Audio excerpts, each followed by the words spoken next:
What is up? What's going on, guys? What's up is just chilling at the house, man, watching LSU and Auburn. Hopefully the audio is working and everything is going well. Let me just double check. And we'll get started. I think Mr. Matthews was thinking about dropping by, which would be great to have somebody else on the panel. But tonight's discussion is collecting in 2022. Isn't that exciting?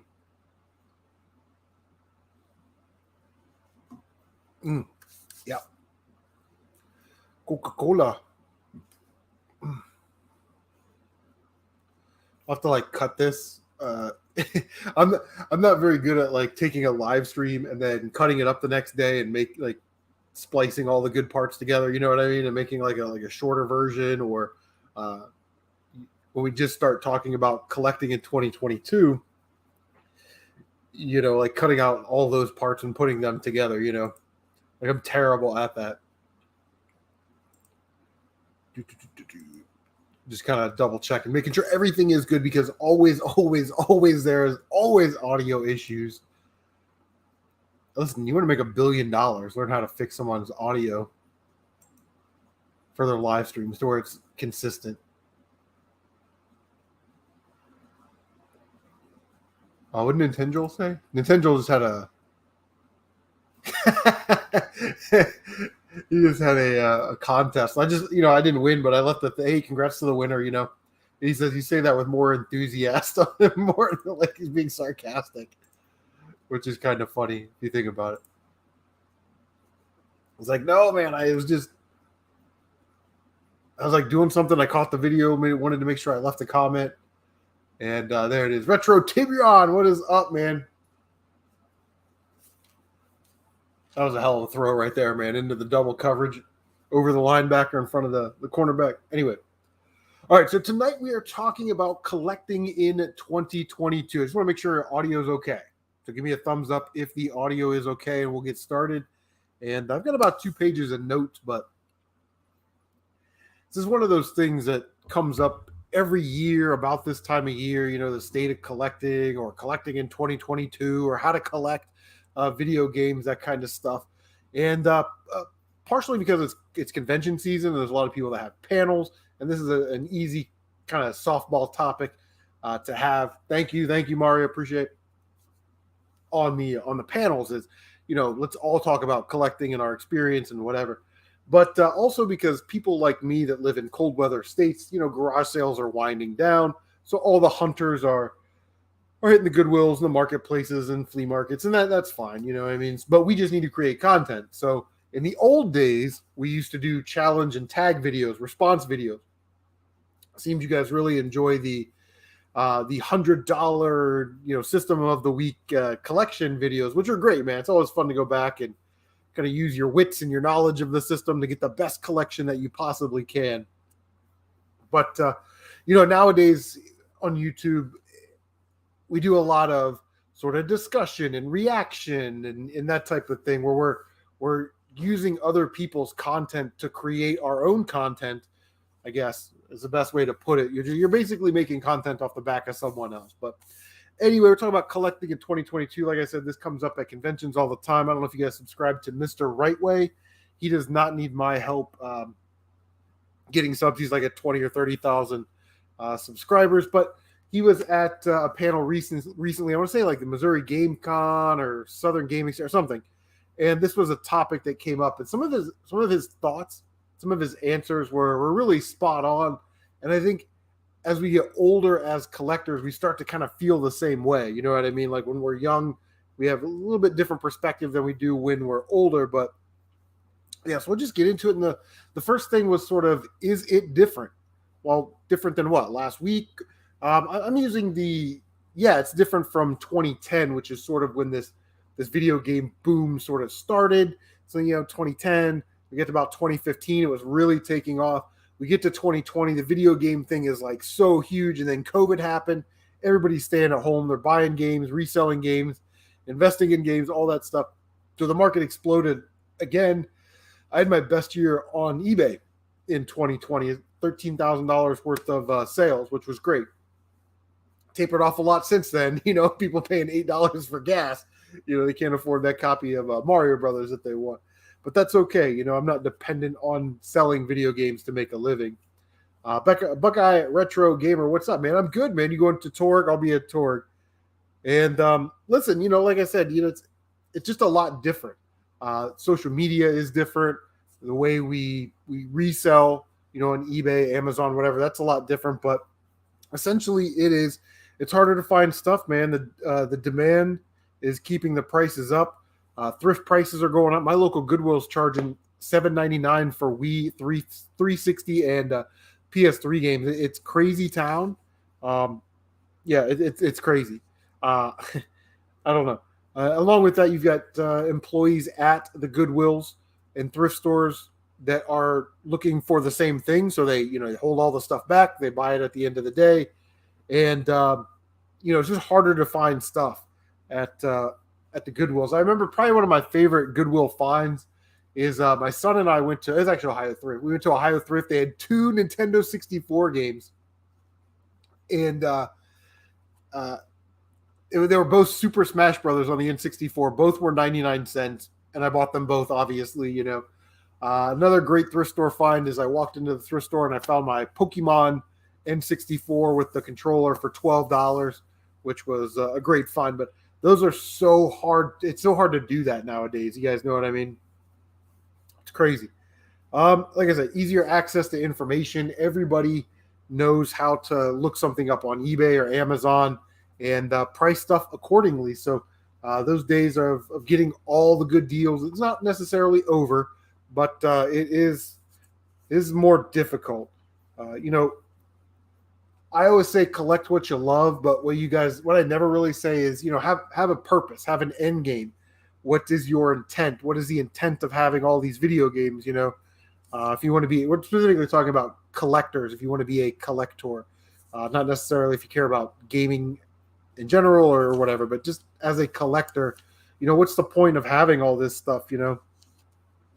Nostalgia is a hell of a drug, and it's easy to get caught up in the keeping up with the Joneses, right? You see these guys on YouTube, and they're like, "Oh, I got this, and I got this, and I found this, and I got this for $1, and I got this," and these are hidden gems, and these are in the buying guides and all that stuff, and you feel like in order to be a real collector, you've got to go out and you got to keep up with the Joneses and spend all this money. And we'll talk about like the psychology of that. But Mr. Rightway said, your collection is only part of you and who you are. It doesn't define you. The toxicity is not being a real collector if you don't have a Neo Geo, a TurboGrafx, Mario Duck Hunt, whatever. So the psychology that goes into that, drives the market, because some of these people don't really want a collection or need a collection. What they need is like just an emulator to play the games that they had when they were a kid. They don't need to go out and buy all that stuff, because in a couple of years they're going to sell it. So their intent is not to keep it, hoard it, hold on to it, value it for the artistic or nostalgia value that it has. Saw this a lot during COVID, is people were just buying stuff to buy it. I had that when I was a kid, so I'll buy it. And those people will eventually sell that stuff off within probably the next year or two. You know what I mean? And again, yes, it's not any of our business, but that's the reality of it, is that they're out there spending big dollars on stuff that they don't need or care or want, but because they feel like they have to keep up with the Joneses, and they don't want to be accused of, you don't have that, so you're not a real collector. Oh, you never played that game, you're not a real gamer. We had this discussion all the time about, what a gamer is and what isn't a gamer. But what is your intent? What does having that game, that console, that piece of video game memorabilia, what does it get you in the grand scheme of thing? Uncle Strange, what is up? Retro Heck, what is up? Oak City Gamers in the house, what is up? I will drop the link here in a little bit as soon as I get to my page of notes. But what about collecting? What if you are still a diehard collector? I think I've been on YouTube for like 10 years or something, and I was collecting a couple years before that. And you think about it, at 44 years old, that the last decade or so of my life has been dedicated to sourcing, trading, reselling these games and all this stuff. At some point, there's an end game. There's an end to it. And for me, I think that's coming up sooner rather than later. I would say within 2 or 3 years, I'm going to want to sell all this stuff. Well, most of it anyway. And we'll talk about that in a little bit. But so what about collecting in 2022? What are some of the pro strats for collecting in 2022? Well, number one, first and foremost, and I always tell the Lego people this, whatever your budget is, stay within your budget. If your budget's $100 a month for Lego, don't spend $150 this month and say, well, I'll only spend $50 next month and it'll even out, because it won't. You'll just end up snowballing downhill to where you're like in credit card debt and you're going to be living in a van down by a river. Plan for the extras. Plan for, hey, I know this Lego set's coming out, or I know this video game's coming out, and conventions and things like that. You always want to have extra money laying around for this hobby. You go to a garage sale, someone's got a great lot, they don't want to break it up, but they want $300 for it. Do you have $300 that you can give them for this lot? Keep all the cool stuff, break it apart, make your money back, and then some. You know what I mean? So these are things that you need to think of financially. The video game hobby is expensive. It can be expensive, I guess. But for most of us that collect, retro games, physical copies of retro games, it can be very, very expensive. And, the market dictates that. I say whatever.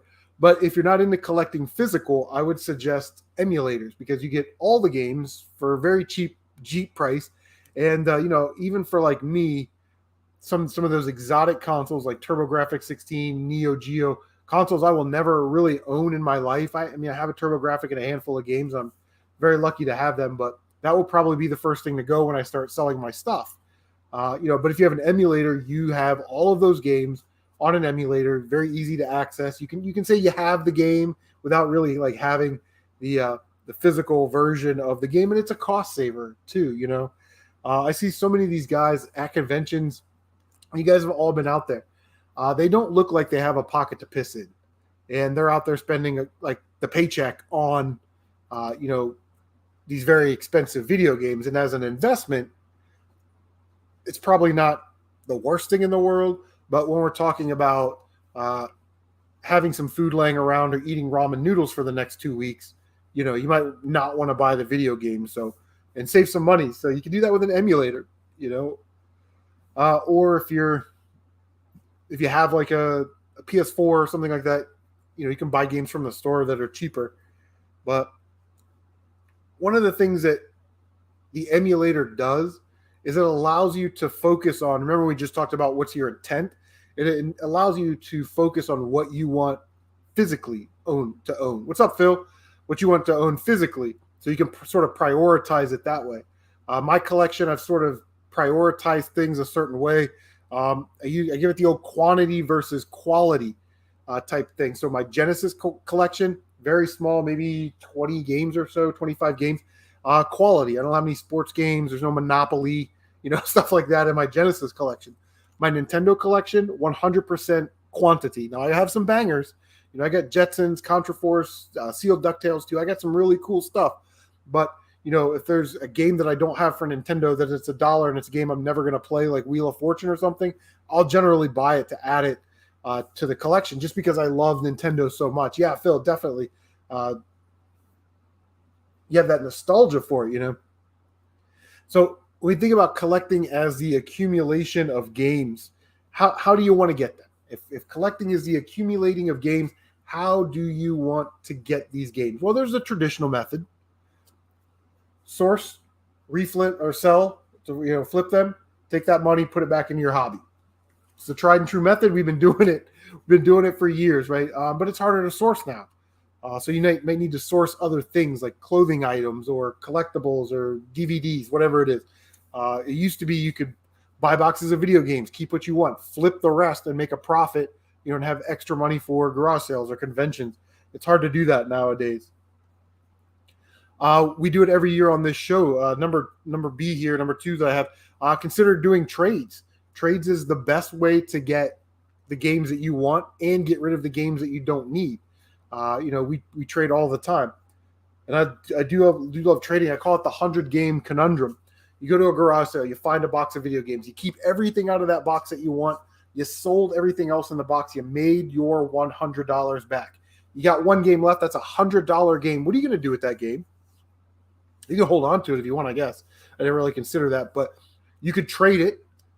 I have $100 game. You have $100 game. We're trading and we're getting max value that way because we're both getting what we want at an equal price. But if you flip it on eBay, you're not necessarily going to get $100. You're tracking like a bounty hunter because you're going to have to pay fees and shipping and all that stuff.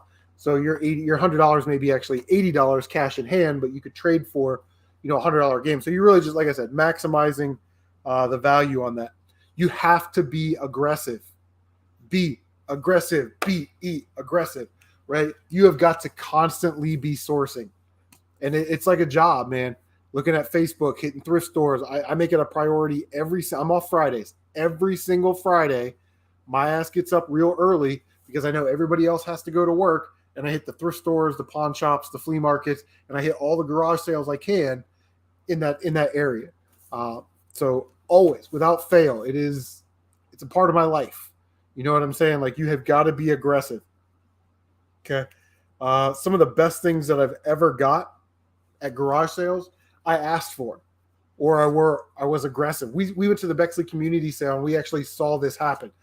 Kid walks right up to the lady. You got any old video game stuff? She says, no. Turns around, walks away, right? I walk up. I'm like, hey, so you got this Mario t-shirt here. You got any Mario games? She's like, oh, no, we just have a Wii. Ah, cool. You want to sell it? No. You got any games that maybe you don't play that you want to sell? I don't know. I'll go check. And then she brings out, Mario Kart, Mario Sports Mix. You know what I mean? How much you want for these? I don't know. Give me like $5 a piece. No problem. I'm paying your price since you went and got them for me. You have to open your mouth and be aggressive. That's really the only way you're going to find stuff, in my opinion, at garage sales. The best stuff, my Sharp NES TV, had to get the guy to get it and bring it out and show it to me and, do the whole thing, right? Always source, open your mouth. And I say this as well. This should probably be number one. What's up, Screenplay? This is number one. Should have been number one. But I'm making it last because if you ever did where there's a will, there's an A, you'll know that you remember the first thing and the last thing that you study. Relationships are important. Okay. There are just some people in this world you're not going to get along with. That's great. But don't burn bridges. Okay. People that work at video game stores, build relationships with them. They will hold stuff for you. They will reduce the price for you. The first time I went to Maxine's Bargain Box, I bought some stuff and they had priced some PS2 games. I was like, oh, hey, how much is that Kill Switch game? He's like, oh, we got this for like $3. Just take it. What? Okay. Since then, I go in there. I bought Soul Deece on Genesis. I say, hey, how much is that Shinobi Shadow Dancer game? They're like, I'll just take it. Bought like $80 worth of Nintendo game. How much is this Hulk on Super Nintendo? I'll just take it. Those relationships are important. You have to build those relationships. Build those relationships with other collectors. Okay. I know when I go to trade or sell my TurboGrafx 16 stuff, I can say, hey, Retro Hack, bro, what do you got? You know what I'm saying? What's up, Jacob? Thanks for stopping by. Yeah, but those relationships are important, guys. I cannot, we get so into our own heads about I'm the big dog, I'm the shark here. I'm going to treat everybody like shit. I'm going to be aggressive and go after these games because that's what CM Retro said. But that doesn't mean you got to be a dickhead to everybody. Be cool with people. That's how you get stuff. All the store owners in Newark know my name. Go in there and hang out with them. You know what I mean? So relationships matter. Let me make sure I didn't miss anything. Yeah, you get better trade deals. You get better discounts. They hold items for you. Like, it's incredible. Number 5 is take advantage of sales and promotions. I know some people don't like GameStop. I don't necessarily have a problem with GameStop other than like how they treat their employees. But for $20, you get a $5 gift card every month. So it's basically like I try and go in there every month and try and find a $5 game. So I'm getting a free $5 game. But that's $60 in discounts for $20. And there's 2 GameStops near me. There's 3 GameStops on my way to and from work. So I always have time to stop at GameStop. Okay. one of our local stores, our flea market, he does a promotion where if you spend like $25, they put the little hole punch in your card, and after you get 5 of those, you get like a $20 in-store credit or something. So I think the next time I go there, if I spend $25, who's hitting me up? I don't know who that person is. Anyway, but that's just a good way to save some money and collect, right? That's part of the collecting, is being able to save money, use promotions towards your advantage. Some of these guys, I don't know how they do that. They go to Walmart and they scan things, and it's always like a penny. Like, I don't know how they do that. But number 6, the final point that I want to make, and I'll drop the link and let you guys come in and share your thoughts, is be happy with your collection. You have some really great stuff in your collection, whether it's high value stuff or stuff that means a lot to you or stuff that has a cool story behind it. Be happy with your collection. Those are my tips for collecting in 2022. It is not, oh my gosh, why won't this highlight? It is it's a lot different than it was 10 years ago.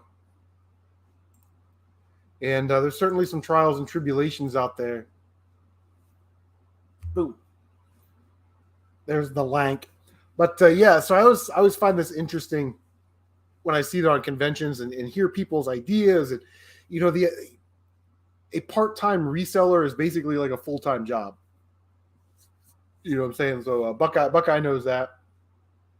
Let's go in and go back, read some comments a little bit. Yes, where there's a will, there's an A. I went back, I channeled my inner 1989 right there. And Jacob says, yeah, garage sales, Goodwill, selling apps. Yep. And especially in my area, like I said, I'm in a cold weather state. So, yard sales are shutting down. So everybody that hunts video games is now laser focused on, the selling apps, Facebook Marketplace and Craigslist, whatever's in your area. What's screenplay Jace? Pop it up there. Why is my thing running slow? Just discovered your channel recently, and I'm digging your content, especially your PlayStation videos, because I'm a huge PlayStation fan. Me too, bro. I love PlayStation. PlayStation 2 is my favorite console of all time, and I don't think I can be led any different. I used to hear the argument about Super Nintendo, and I'd be like, okay, I see what you're saying. Nope, not anymore. PS2 is the best. When it comes to collecting, I'm glad I bought Sega Genesis games I wanted 9 years ago before the prices became ridiculous. Yes. Yeah, prices keep going up, and people are saying, the bubble and the bubble and the bubble. And, the bubble's never going to burst. We've been in this bubble for 10 years, 12 years, say 2010. So we've been in the bubble for 12 years. It hasn't burst yet. So King Moso, what's up, man? Yeah, I saw your kiosk. I Facebooked it. Mile High Game Hunters, what's up, man? God, I haven't seen you guys in forever. What's up, bro? May and early June is the best for yard sales. Yeah, there's a point right there where, like, when school is over, like right at the end of May, early June, before everybody goes on their like vacations, goes to band camp, football camp, Boy Scout camp, whatever it is, where parents are out there, selling all their kids' stuff. But a lot of the stuff that I've gotten at garage sales, I've actually had to ask, and again, being a little bit aggressive says March, April, July, August, September is the best for garage sale. Yeah. Yeah. And I guess everybody's a little different. Like if you live in Arizona or something, you get to garage sale all year. But for us, it's like May, June, maybe into July. And then we have some, is that Labor Day or whatever that is? This holiday we just had. I always forget about the Swappers Day thing that they do out in Johnstown and Alexandria. Maha Gamer says games just keep getting rare, especially after the last hurricane in Florida wiping out some retro game stores. The bubble is here to stay. Yeah, for sure. And it was like this whole thing started, right? And it was the whole thing was like based on nostalgia. Like, hey man, you had these games, I had these games, man. This is great. This is awesome. And then when the money started pumping into YouTube with ad revenues and sponsorships, and they started doing things like super chats, and you could donate through Streamlabs and merch stores and all that stuff. And you can feel however you want to feel about that. We're not really talking about that kind of stuff, but once that money started to infuse itself into this platform, man, all that video game stuff went straight through the roof, because you had these guys that were all about this game is super rare and valuable, and now we're keeping up with the Joneses, and then the cycle rinse, washes, and repeats. And I'll let Matt in just a second, but I was having this conversation with Tony over at the Geek Getaway today about, are there hidden gems? And my comment was, yeah, I think there's still some hidden gems out there. And the problem is you have these YouTubers that are talking about these games that have never even really played these games. They're more collectors and historians than they are gamers who actually play games. And they're giving people this advice based on never playing some of these games or not really knowing what a good game is. And I have played a lot of games. I've beaten a lot of games in my day. I keep a database of all the games that I've beaten. And games like Metal Jesus would say, like, Kim Possible, what's the switch? Right, that's the game that that's a PS2 hidden gem. Well, I found that game at Goodwill for $3. I bought it. I played through it. Now it's a kid's game, so I'm not going to beat it up too much. But it's boring, repetitive, and it looks gross. A game I played today, Ninja Gaiden Dragon Sword on Nintendo DS, total hidden gem. Nobody talks about it. Nobody gives it any love. Speaking of love, what? It's Matt from Oak City. Wow, you got like a high-def camera tonight, buddy. Look at you. It's the normal camera. Is it really? It looks so much brighter in there. No, my light's on, maybe. Yeah, I can turn the light down a little. No, we all love to see your pretty face. It's kind of a weird color. There he is, back in the day gamer. Back in the day gamer, are you coming down for a Torg on November 15th?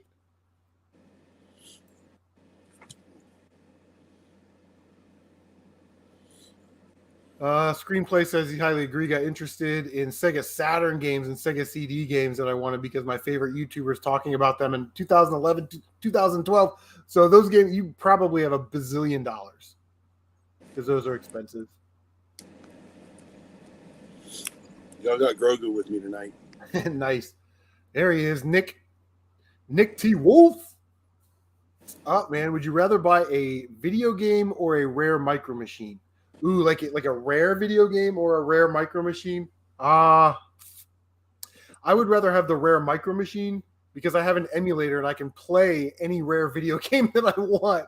And I'm telling you what, those micro machines, there's guys in my micro machines group right now. They're on eBay every single day, all day, and they're just buying all of these lots of micro machines because they see what's happening. That area of diecast is now starting to like trend up.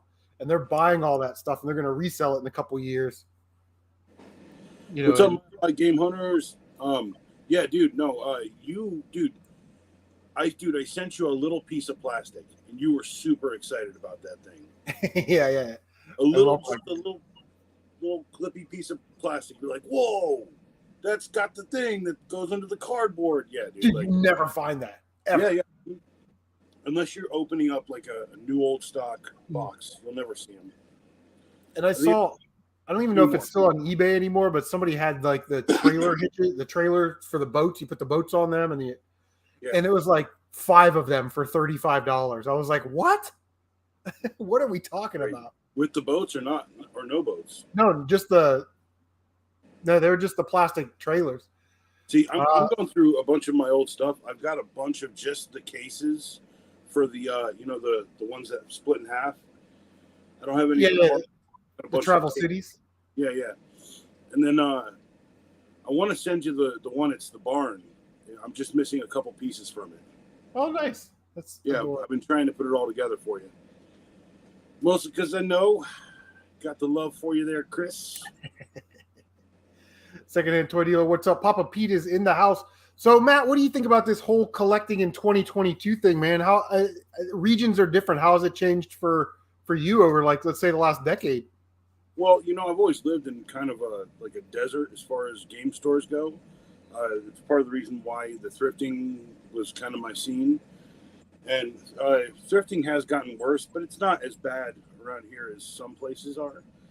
Uh, I certainly know that the tide is changing mostly because there's a new store, a new store that I didn't even know existed. Just opened up, I think, last year, like right down the road from me, and so I'm hoping to check that out at some point. But 10 years ago, it was just easier to find stuff. I mean, honestly, we started the channel about 5 years ago, and we were getting decent stuff back then. Unfortunately, or fortunately, depending on how you look at it, we never really found stuff on camera that often. But I always was finding stuff off camera, and anytime I'm in the car with a tiger, that's like an amalgamated episode of things that I had found over a certain amount of time, like a week or so, because things were dull and just like slow. And I also wanted to like put the white tiger in there because someone had given it to me, said that you'll have a use for this at some point. And I said, you know what? It's been sitting in the corner. I'm going to use it for something. So the white tiger ended up in the episodes doing that. But today, I agree with you, man. It's gotten really expensive. Coming from someone who just got a TurboGrafx 16, and I just got it like from someone who cared, like Joel, he cares that I get a decent price. So, that helped a whole lot.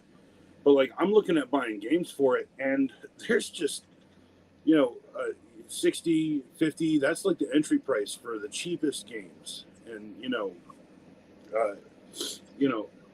I've just been like really kind of scratching my head on whether or not I'm really invested like I used to be into like all of my Wii stuff, really. But that stuff is going to start going for good money soon. I don't know what to do when that happens. It's so funny you say that because I just had a discussion with my daughter. I've got a tub of Wii games over here. The Wii collection's in a tub, and I told her, I said, we need to go through this, and anything that you want, we'll pull out. But the rest of it, I'm not keeping, some of these Wii games.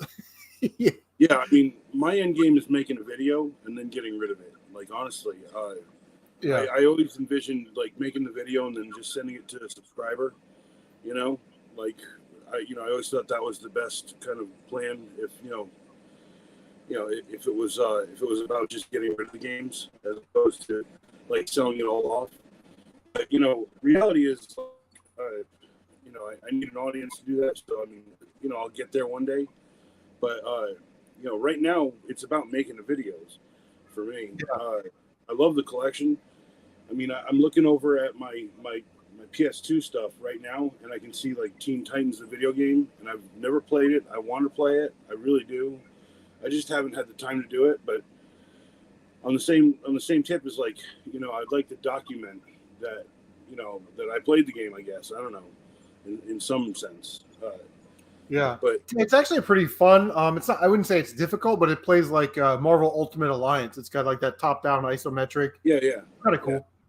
Retro Tiburon asks if you guys ever almost get in a fight at a yard sale over a game? No, I've never almost gotten in a fight over a game. And King, I actually don't have anything. I didn't pick up anything. I haven't picked up anything in like a couple weeks. Although I did get the last two Micro Machine sets I needed for the Series 1 2-packs. So I got that today. I can give this guy a preview of what I'm working on lately. You see this copy of RBI Baseball with the torn sticker? Well, I'm replacing stickers. It's my new mission in life.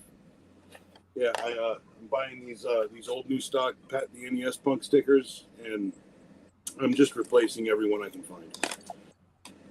So that's my new mission. This is going to be my new collection right here. A collection of only RBI Baseball with brand new stickers. Papa Pete says, I wish I had looked for the $100 games 10 years ago thinking, yeah. One of my biggest gaming. Well, it's so funny. I walked into a pawn shop one day and, they had Mega Man X2 and one of the Kirby games, Kirby Superstar, $5 each. And I sat in my car and I was like, I can do a YouTube channel. look at all this cool stuff that I find. And that's what launched my YouTube channel, was going to a pawn shop. But I will say one of my misses was I remember going to a game store. This was when Bucky O'Hare was about $40. And they said, yeah, we have 3 copies or $40 each. And it's like, I wish I would have just bought all 3 of the copies. You know what I mean? So, like, yeah, I've never gotten into an argument with somebody at garage sales. To me, it's, especially now, you know, I'm real happy with my collection, and it's not that important. I'm not the guy that's going to walk up, and if somebody is looking at a box of Nintendo games for $100, I'm not going to be the guy that's go, I'll give you 125, because I just don't care that much anymore. You know what I mean? I think I got into a fight with Joel at a during like a video game thing, because we're just trying to buy up the games, right? And I'm just like, screw this, just give them like this amount of money, right? And then just like $10 less than what they want, just, you know, give it to them, right? Or whatever, $10 more. I said, screw it, we got the money here, take it, just go. And I'm looking for it right now. The whole point of it is that, like, oh wow, only did this 3 times. Yeah, here, I'll share it in the chat. But we got like a whole bunch of NES games, a whole bunch of other stuff, and we split it up between the 2 of us. But like, I literally got into a fight with him about how much we were paying for it, because I was just like, let's end it, let's just go and finish the video and get this stuff, because it was worth it how much we paid. Yeah. And even back then, like, you know, this is like 2017 or 2018, so it's I just posted in the chat. Sorry. Nice. But that's right. Yes. Kiosks are super cool pickups as long as you have the room for them. They just take up so much space. Jacob is asking, best game pickup. Man, I don't know. I got well, okay, I'll give you a couple. I'll just spitball. My Sharp NES TV and a stack of games. I got that at a garage sale for $50. And that was a couple years ago. The guy was actually like, yeah, I looked this up on eBay. They go for like a couple $100 or whatever, but it's missing the controller and this and that.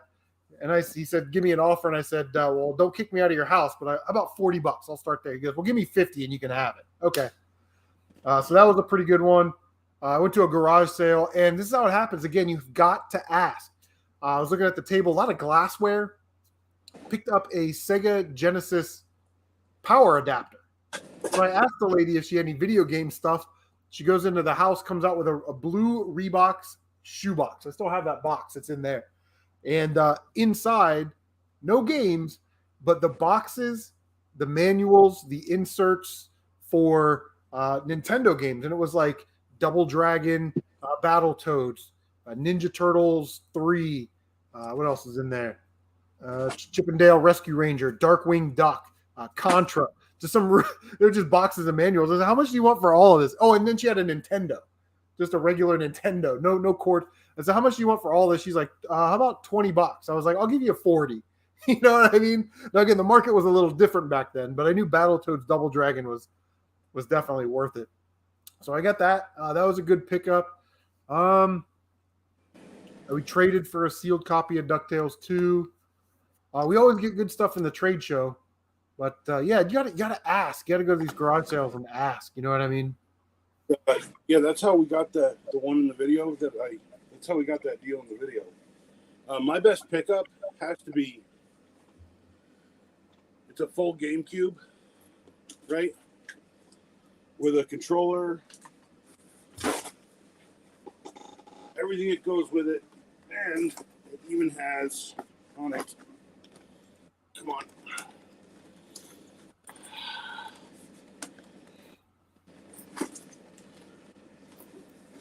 The Game Boy player, and I paid $10 for this. Nice. With the bag, right? With the bag, and I got the freaking, I got the thing somewhere where it says $10 on it. It's in one of these pouches. Yeah, it's funny about Nintendo carts is like, I would always like try and get the rental stickers off. Now I leave them on as a symbol of like provenance and, you know, where the game's been. It's like, it's almost like desecrating an artifact or something. That's the truth right there, Papa Pete. I'd rather find right now. I'd rather find boxes, manuals, little odds and ends than games. I agree with that too, 100%.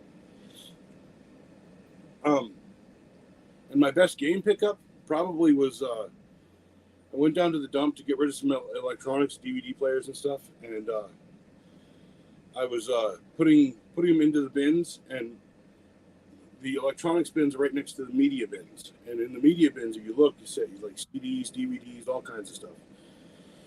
And I looked down and I saw Mario Party 7 for GameCube, and I said,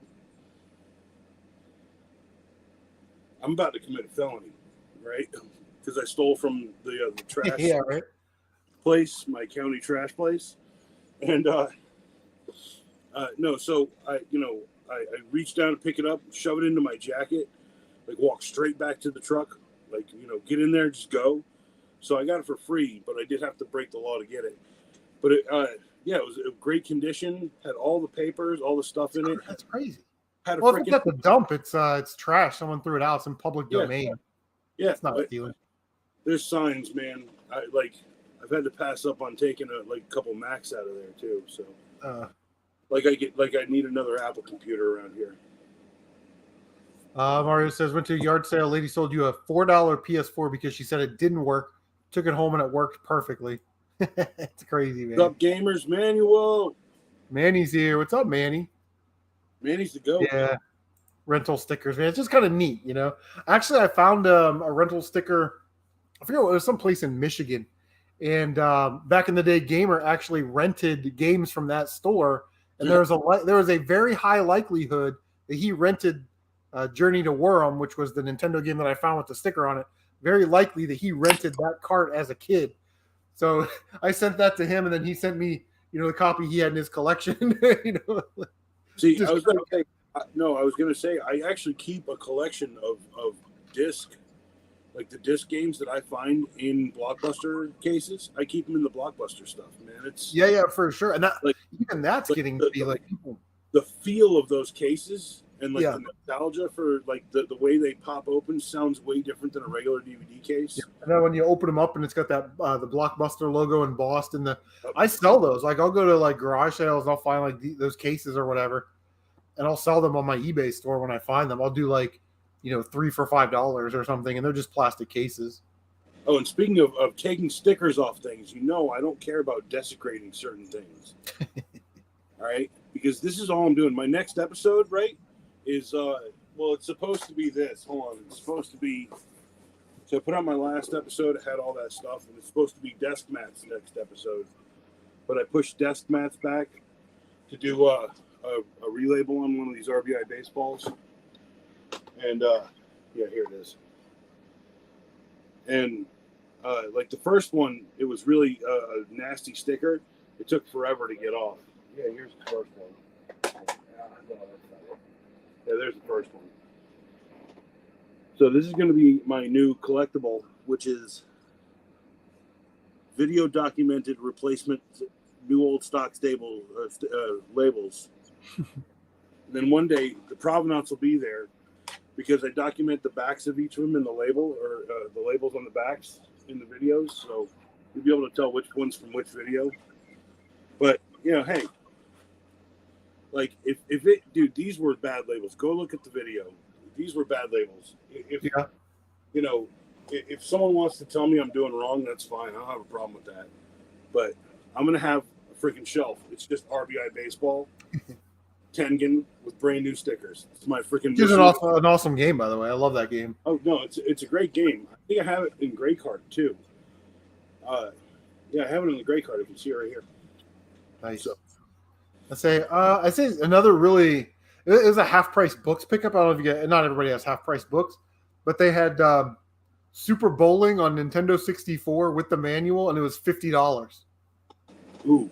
And it's at the time the game was $100. You know what I mean? So, yeah, I've been thinking about selling that manual because I think I can get about $600 just for that stupid manual. Dude, I got the box for Majora's Mask. Just the box. Yeah. It's worth. I haven't even checked lately, but You have the game to go with it, but just the box. No inserts, nothing inside of it, just the outer casing of an N64 box. And I could sell it for a decent amount. I'm not going to look it up. Just, Yeah. someone's interested, go look it up. I mean, like, I also have the box for Star Wars Racer, but that thing's not worth but like $10 because it's Star Wars Racer, right? Yeah. Arguably a more exciting game than Majora's Mask because, you know, let's face it, it is. But no, I mean, on my last show, I looked through not this one. I looked at this comic book. This is a weird comic book. It's a really good one-off, Lobo and the Roadrunner. But I looked at this comic book and the ads in it, and the ads in this brought back so many friggin' memories. You see what that is? Fantastic Four, like 300 and something. And I distinctly remember this comic book. I have two big things full of comics that I'm going to go through on my show, the Matt's Desk show. But I remember like seeing this, not buying it because I was just tired of these friggin' covers. Like straight up, like in the 90s, like when I was collecting comic books. Yeah. You know, I think that there's a point to be reached where people aren't going to buy like games like they used to anymore because of the convenience of digital in many ways. Yeah. You know? And well, I mean, we're getting there, right? They're already starting to make consoles that you can't put a physical game in. So, I mean, that's what I play on is a Series S. I mean, it's just what it is. But the other thing is like, you know, I know that I have a lot of this stuff here, like, you know, Star Wars Super Bombad Racing, right? Like, what a dumb game, but it's a fun dumb game, right? Like, have you ever even heard of it? Star Wars Super Bombad Racing. Yeah, I have it on PS2. Yeah, that's what I got it on. It's a stupid game, but it's super fun. Yeah, I've never played it. Oh, it's super fun, but it's also really dumb. Like you're gonna be like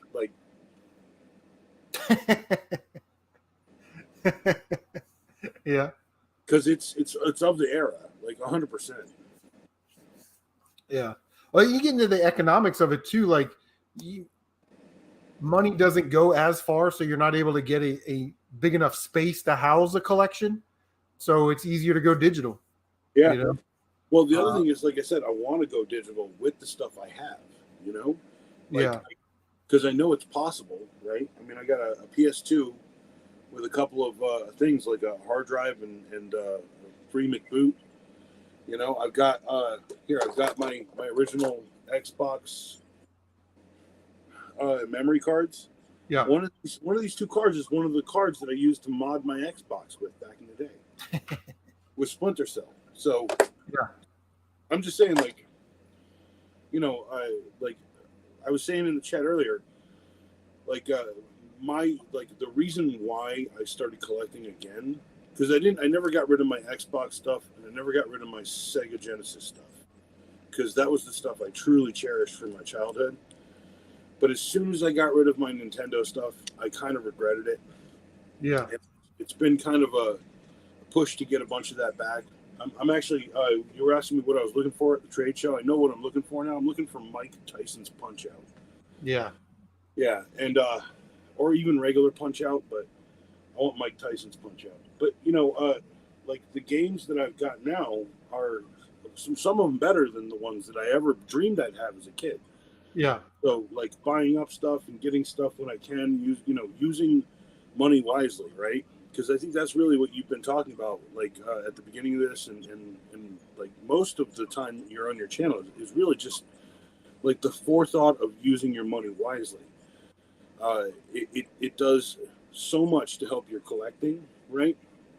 And the other thing is you have to understand exactly why you're collecting stuff. You know, are you collecting to fill a hole in your life, or Hector, man, just freaking hit me up on Messenger or whatever. Pete, I don't remember that person or that conversation. I don't know. I know it's an expensive game, and we're kind of talking about space, right? And I don't have nostalgia for the Sega Genesis. I've made the conscientious effort that I'm going to keep Nintendo, Super Nintendo, Nintendo 64, slim my PS1 collection down, keep my PS2, my PS3, and my PS4 stuff, my Atari stuff, the Sega stuff, Master System, Genesis, Dreamcast, Saturn, all that stuff, TurboGrafx 16, Neo Geo Pocket, all that stuff will be gone within the next 2 or 3 years. It's valuable, and I'd love to have money in the bank. It's weird that you said you slimmed down your PS1 collection, because I have your PS1 Slim, another one of my favorite that I've ever gotten. And Rocket Knight, dude, I'm gonna cherish that freaking game forever, because it's one of the few games I go back to like every I'd say 6 or 8 weeks. Yeah, it's super fun. It's bright and colorful and like moves it like. But there's games on PS1 that I don't need, like Monopoly and stuff like that. The more I look at my stuff, I agree with you. The more I play the stuff I love, the better I feel. I mean, as far as like emotionally and personally, I guess is the best way to put it. Yeah, I don't sleep on PS3. I guess for sure. PS3 is it's gonna be one of those consoles that I think the really high end stuff is gonna be really, really expensive here in a little while, because the only way you can play PS3 games is on PS3 consoles. Emulator. Yeah. And King Saint, listen, man, I get it. Like, I have a lot of cool. Here's the thing with my Genesis collection: it's only like 20 or 30 games. It does not take up a lot of space. You know what I mean? And I got some bangers in there. I got some shooters. I got some really good stuff. But it's good stuff. No, but I'm never gonna play Legend of Galadad, Sonic 3, Earthworm Jim. I'm pretty much done playing some of the games like Battle Squadron. That's a good point. I'll probably never play Sonic 3 again. So I just have I could slim that out and use that money. Like Legend of Galadad is like a $50 or $60 cartridge. If I could sell that for $50 or $60, that means I could buy a $60 Nintendo game that I wanted, or $60 that I could put away in my checking account. That way, if somebody has something that on Facebook, I can buy and flip and make more money. Buy and flip and make more money. So it's just not something that I'm going to play. You know what I mean? Not always keep the consoles. No, I'll keep some of the games. Like I've got Predator 2 on the Sega Genesis. I'm a huge Predator fan. I've had that game for probably 6 years, never even popped it in. So it's like, how much do you really need it when you have it on an emulator? So it's just sort of prioritizing, right? It's what I said, prioritize, quantity over quantity. What is the intent? What is the intent of me having? Again, that's a very small collection, but and I think about like 12 Master System games. You know what I mean? Like I have a very small Master System collection. But here's one that will, like the Sega Saturn. I love Sega Saturn. It's great. I got some really cool games like Clockwork Knight 2, but there's a lot of games in there that I'll never play. The Time Crisis games, some of the racing games, some of the sports games, Iron Man Exo Manowar, just kind of off the top of my head. Like I have a bunch of Saturn games I'll never play. And it's not that I don't want to. It's just I'll probably never get around to playing. No, and I dude, that's something that I agree with too. I hope you like my Groot. Man, I got these from my good friend. Yeah. Supposed to hold your controllers and stuff. I totally recommend these. I keep my Xbox One in Groot. Nice. Yeah, I recommend. I've never heard of that game. But no, I agree. Let me look. Crash Bandicoot, no, yeah. Because I do that before the trade show. As I look through my Genesis collection, I go keep trade, trade, and that's what I show. But my PS1, I want to slim down to just essentials. Like, when am I ever going to play the Da Vinci Code for PS2? Yeah. I like PS2, so I'm going to continue to collect PS2. It's my favorite console, but there's even some high-end stuff on PS1 that I would get rid of, like Pink Panther. That's like $100 and something game, but I don't care. You know what I mean? Like, I'll never play it. I was about to say, I have a high-profile video game case. I'm looking it up right now, how much it costs. Yeah. King says, CM, the PS3 is not free online anymore, and no one is talking about it. But you know how these things are, man. They're cyclic. They cyclic. And in about 10 years, PS3 is going to come back again because all these cats that had PS3 when they were 10 years old, they're going to be 30. They're going to have disposable income. And that's sort of how this thing works in everything, like G.I. Joe figures, Transformers. This is how it works, right? Like 30-year mark when those kids are 30 years old. And there are some really rare games on PS3. And the PS3 is also region free, and you can also play PS1 games on it. The first version is obviously backwards compatible with the PS2, but there's some really high-end games that are getting harder and harder to find. Even those middle-of-the-road games like Splatterhouse, Alice in Wonderland, Alice Madness Returns, even those games are starting to get more and more expensive. Hold on, let me... Here you go. That's the Guy game. Oh, yeah. The box is worth $25. I found it without the disc, thankfully. Yeah. Yeah, if you have that in your collection, get rid of it immediately. Yeah. Well, I mean, the disc. Get rid of the disc. Yeah. Yeah, you can't do anything with the case. Well, I hope you're not doing anything with the case. Yeah. Yeah. But, yeah, for sure. I've got the case over there, so I mean, for real. It's like, didn't I tell the story of Jarts the other day? You got these freaking lawn darts. There it is. That's so awesome. And it said like $4 on there, and I walked up to the cashier and was like, you're legally bound not to sell this to me, so I'm just going to donate this $5 and leave it. And she was like, okay. Yeah, they know crazy. me. They know me. I had a super crazy Goodwill story this week. I was going to save this for the Pickup Video King, but because you're here, I'll give you a CM Retro exclusive. I go to Goodwill, right? I walk in, the sign says yellow tags. Awesome. I go through, I find some stuff that are yellow tag items. They're like $4 items, so it'd be like $2. I go up there, she goes, oh, well, not all yellow tags are half off today since we only put those out tomorrow. And I'm like, then we put them out yesterday. I'm like, why did you even put them out? The sign says yellow tags are half off. So I got to fight with a lady at Goodwill over video games. So maybe that answers Mario's question about getting to fight with people about video games or game stuff. Because I'm like, lady, what are you talking? That's some woman logic right there, right? Like, I'm going to put the price on it, but the price isn't the price. You know what I mean? Like, okay, and I was like, good God. So I ended up leaving half that stuff because I didn't want to pay $4 for it. See, that's my point. You didn't get all the games that you wanted. That's really the deal. Yeah. Well, what it was those PSP, those hard plastic cases that you could put your PSP games in. They had a couple of those, like the Nikon or Nikon or whatever, Nikon, still sealed in the package from like 15 years ago.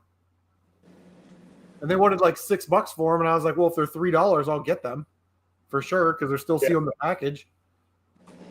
But for $6, no. I went and did some pickups. I got like and these were all from the video too. The weird Hollywood video. Oh, yeah.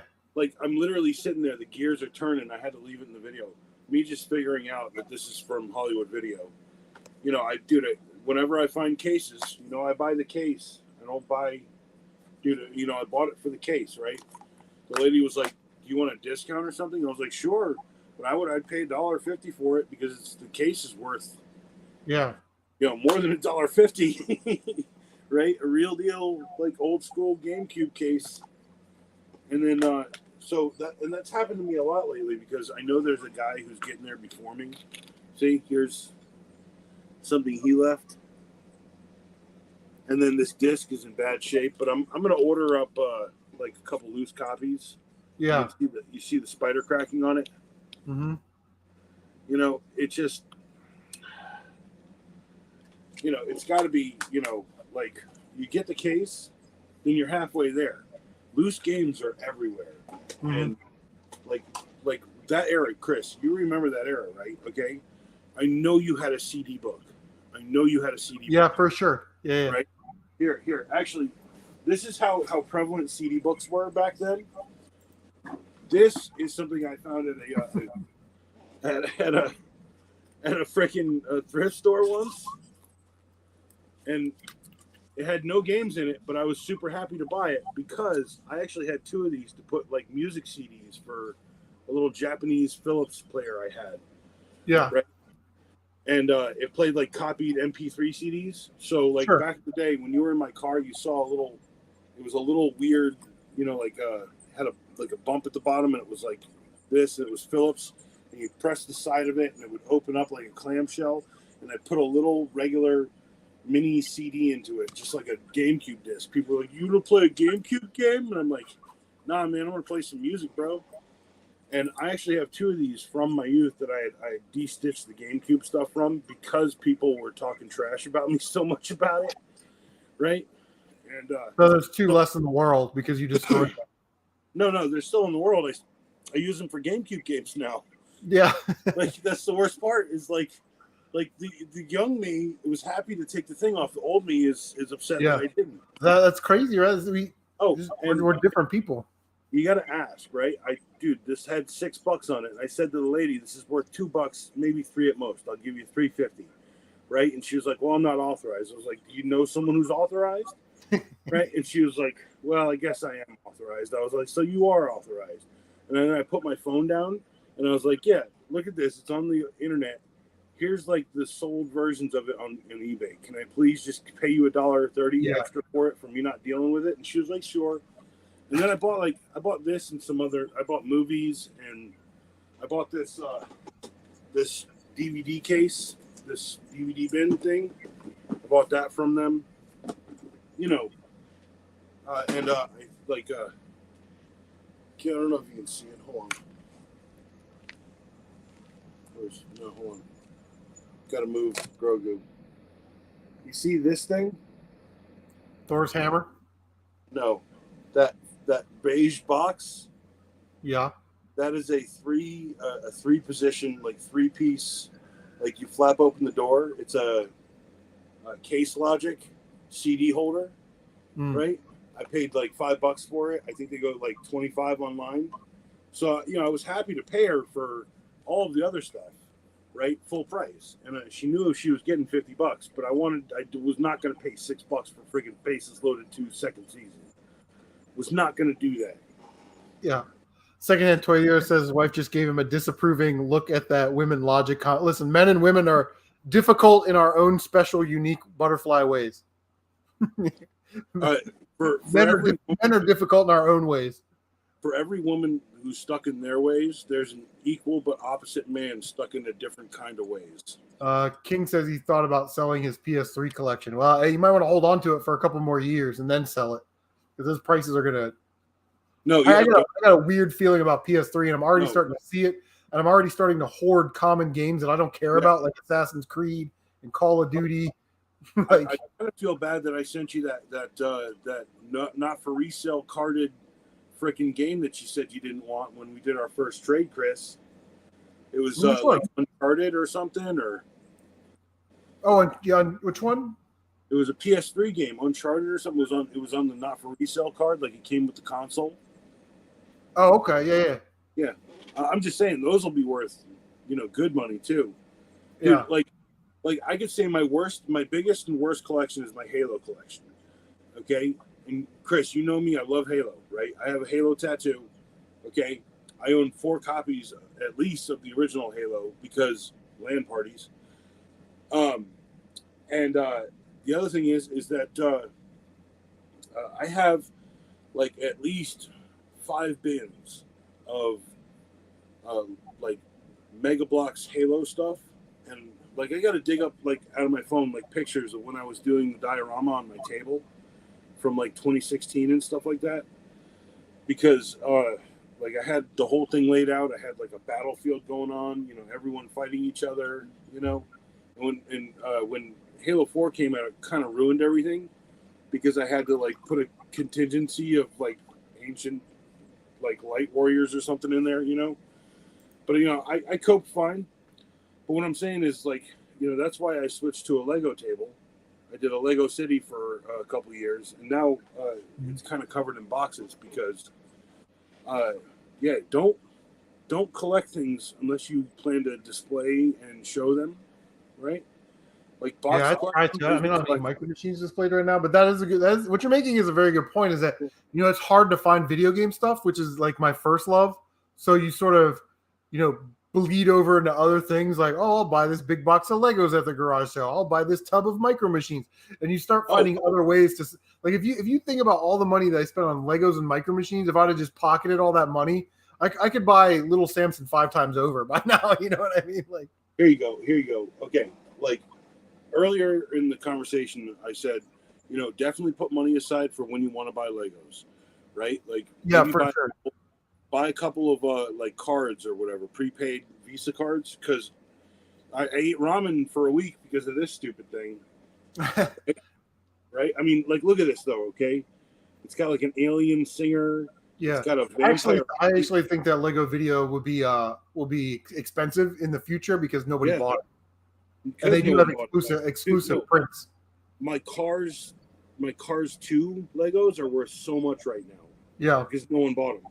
It's got like a friggin' vampire bassist, right? Come on. It's got a fairy singer and a kitty cat guitarist. Come on. And then here's the thing, the whole set, right? Like, I mean, they sold it well on the whole on the thing. It's a big stage unit, right? Mm-hmm. Yeah. And I like, I'm a musician, so like that music note in the center, and and then I actually got in, like, I tried the video app. The app was actually kind of fun and interesting, but it's like, is it interesting to kids? In a world where they can, like, shoot videos on their phones and like edit it on, like, a mobile service. Anytime Lego is one of those toys that it is such a hands-on, in the room experience. Lego tried to do this years ago with a series called Lego Fusion, and basically you took your tablet and you would build your Lego sets, and it failed miserably. People don't want to mix technology in their Legos. They want to have that in-home, hands-on experience with their kids, and it's for table time with your children, not playing around on the internet. It's counterintuitive to what Lego should be. Here's the other thing too. It's like I got my kid like the Super Mario sets, right? And at the time he didn't have a tablet, right? He went to go put it all together, right? And he comes back to me. He's like, "Dad, I need your phone." What? Why? Right? You never ask my phone. Why do you need my phone, right? And he's like, because Lego this and that, and I'm like, oh. And it's just like, it's like the friggin' Oculus headset, dude. Every like friggin' 2 years or so, they're gonna have something new that they're failing at to make me friggin' sign into, when they could just have a store and let me buy the games and cut all that BS out. Yeah, Well, Lego has really done the Beanie Baby thing was, oh, these are going to retire, so we got to buy every single set up. Lego's telling you, in 2 or 3 years, we're going to retire this set. And about 2 years after that, it's going to peak out in value, and then you're never going to see it again unless you want to pay secondary market. But by then, we've already released 6 more waves of sets. Like, Lego is crushing. They are. Well, they punish. That's actually how it's always worked, right? Oh yeah, absolutely.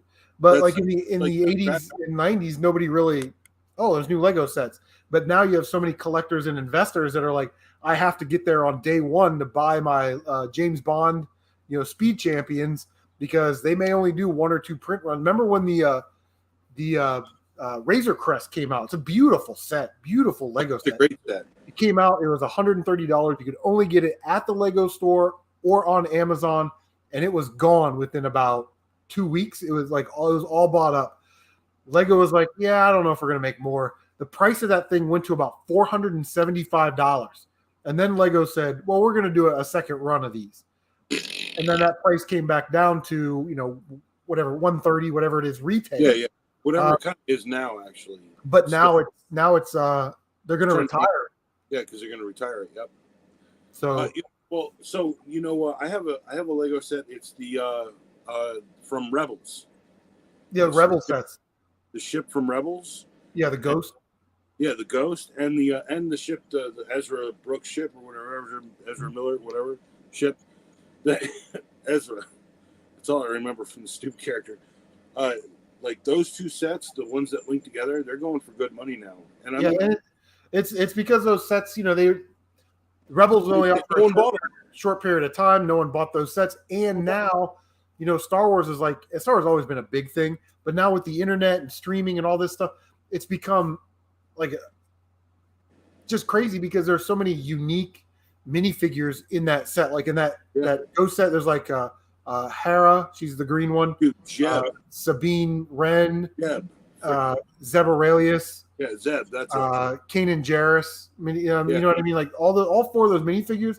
I know somebody one time was trying to sell Zeb Aurelius for $225 on eBay. Dude, he's worth it if he's not like, regular in service, but like, because I love that minifigure. That's one of my favorites. It's got like very specific moldings for it, Yeah, and that figure too. There's something with the molding to where a lot of them crack right here on the side. Yep. So finding a mint condition, uncracked one, you're going to get premium price for it. I went in, I took mine apart, took the legs out of it, and put that in a bag so those legs wouldn't expand and contrast and break the. Yeah. Well, I sent you. Who was it? One of the NBA players. Yeah. I love that little dude. Like the thing that people don't get right, okay, is like those figures are the first figures to not be yellow. They used like human-like skin tones for the players. Yeah, it wasn't all yellow. Like, there was not a single yellow. And they're exclusive. The parts are exclusive. You're not getting licensed. You're not getting licensed NBA jerseys. The spring-loaded legs, and then the arm pieces are longer than a normal arm piece, so the basketball can fit there. You know what I mean? Yep. So yeah, they're just really cool. No, and when I sent you that, I was like, man, I hope I don't regret this. I hope he knows what I'm freaking sending him, because that thing's worth like $13 to $20, something like that. I didn't even look it up. Like he's like an off player. He's not a Stackhouse or a Shaquille O'Neal, right? And I have a Shaquille O'Neal, and I said in your comments, I was like, it's not the size. Like the Shaquille O'Neal one's not this tall, which is the thing that really upset me about it. Yeah, but I remember. Yeah, they made all like the bodies and leg sizes to the same. But I remember buying those. Right at the same time, I was buying this stuff. Right, here's my box of minifigures that I've had for way too long. Nice. And he's missing his hair, but it's probably right there. Harry Potter. You know how much this minifigure, the Quidditch. Yellow. The Quidditch sets. Yeah, I've heard about those. I mean, these are worth good money, dude. I bought all of these for clearance pricing. Yeah, clearance pricing. This video, boombox. I bought that for $70 instead of $100. Like the Walmart has the Lego stunts, like the little motorcycles with the mini. Like they were like $5. I should have bought every one of them, but their minifigures are exclusive. Yeah, is that Golem? I'm not up to my Lord of the Rings or Harry Potter. That's Dobby from Harry Potter. And Dobby is this like head sculpt specifically is kind of the classic one. No paint, no detail. Yeah. So it's like real early. It's from like the second movie, which if you remember anything, it's like 2006 or something. So like around that time, like here's a Lucius Malfoy. Right, it's basically a like a Luke Skywalker head with a slightly different Luke Skywalker face. I love that hairpiece. Yeah. I'm just saying. Zomberry says he bought the NES one. Yeah, the NES looks pretty cool. I didn't get into it though. Like I know the Atari one's out. Like that's pretty sweet. Yeah, Legos are just really expensive. Can't afford those video games. Hey, who you telling, bro? That stuff is. See, here you go. Here's a molded piece. Oh yeah. The Goromorian guard, the green. Oh my god, that's so cool. This old one is worth good money right here. Yeah, I have a body in here somewhere. I don't know where, but it's in here somewhere. Yeah, that is so awesome. Like the first Lego sets for Star Wars came out in 1999, and they were like really generic. That's Blacktron. That's Blacktron. Series 2. And I'm pretty sure. And they made those characters when they did those extra molds. They just made them basically that sand color green for the Goromorian guard, and Oh, here's some. Now they're like they're super valuable, dude. These Lego Knights ones. Yeah, right? Knights are always popular, dude. No, I mean the theme was called Lego Knights. Yeah, or it was like Super Knights or something, and they all had very specific faces. Is that a Nexo Knight? Nexo Knights, that's it. Yeah. Yeah. And so it had a regular line and a weird like magnetic ball joint line. Yeah. And these are worth good money too. I love that color. That's a great color, blue. Oh yeah, I agree. I want to get that freaking castle that they have right now. Oh my god, dude! Well, they're doing like this medieval village type set. So like the village came out, and that's where that $100 goat is. That they only made that goat in that one set, and you got 2 of them in the set. And Lego destroyed the molds for it, so they'll never make another one like that. There's so a Padme. Oh yeah, that's a good one. That's a a damn good one. As the slave or whatever, right? Here's the Quidditch teacher, right? This one's worth real good money. She's so hard to find because her cape. The two-tone cape. Oh, that's so cool. Yeah, no, right? You never see that in Lego. I know. That's like unheard of. Yeah, you never see that. I don't think I've ever seen that cape. Oh, look, who's this? Nash. Can't remember. Is that Steve Nash? Steve Nash? Yeah, I think so. Oh, that's cool. He's from. You see how his arms are longer, and people get confused because they're like, "That's not a real Lego." Because they think lock into place. They lock into place. Yeah, they're real tight. You put the ball. See, I wish I had the ball still. Yeah. And then just look up Lego NBA basketball. Yeah, I know.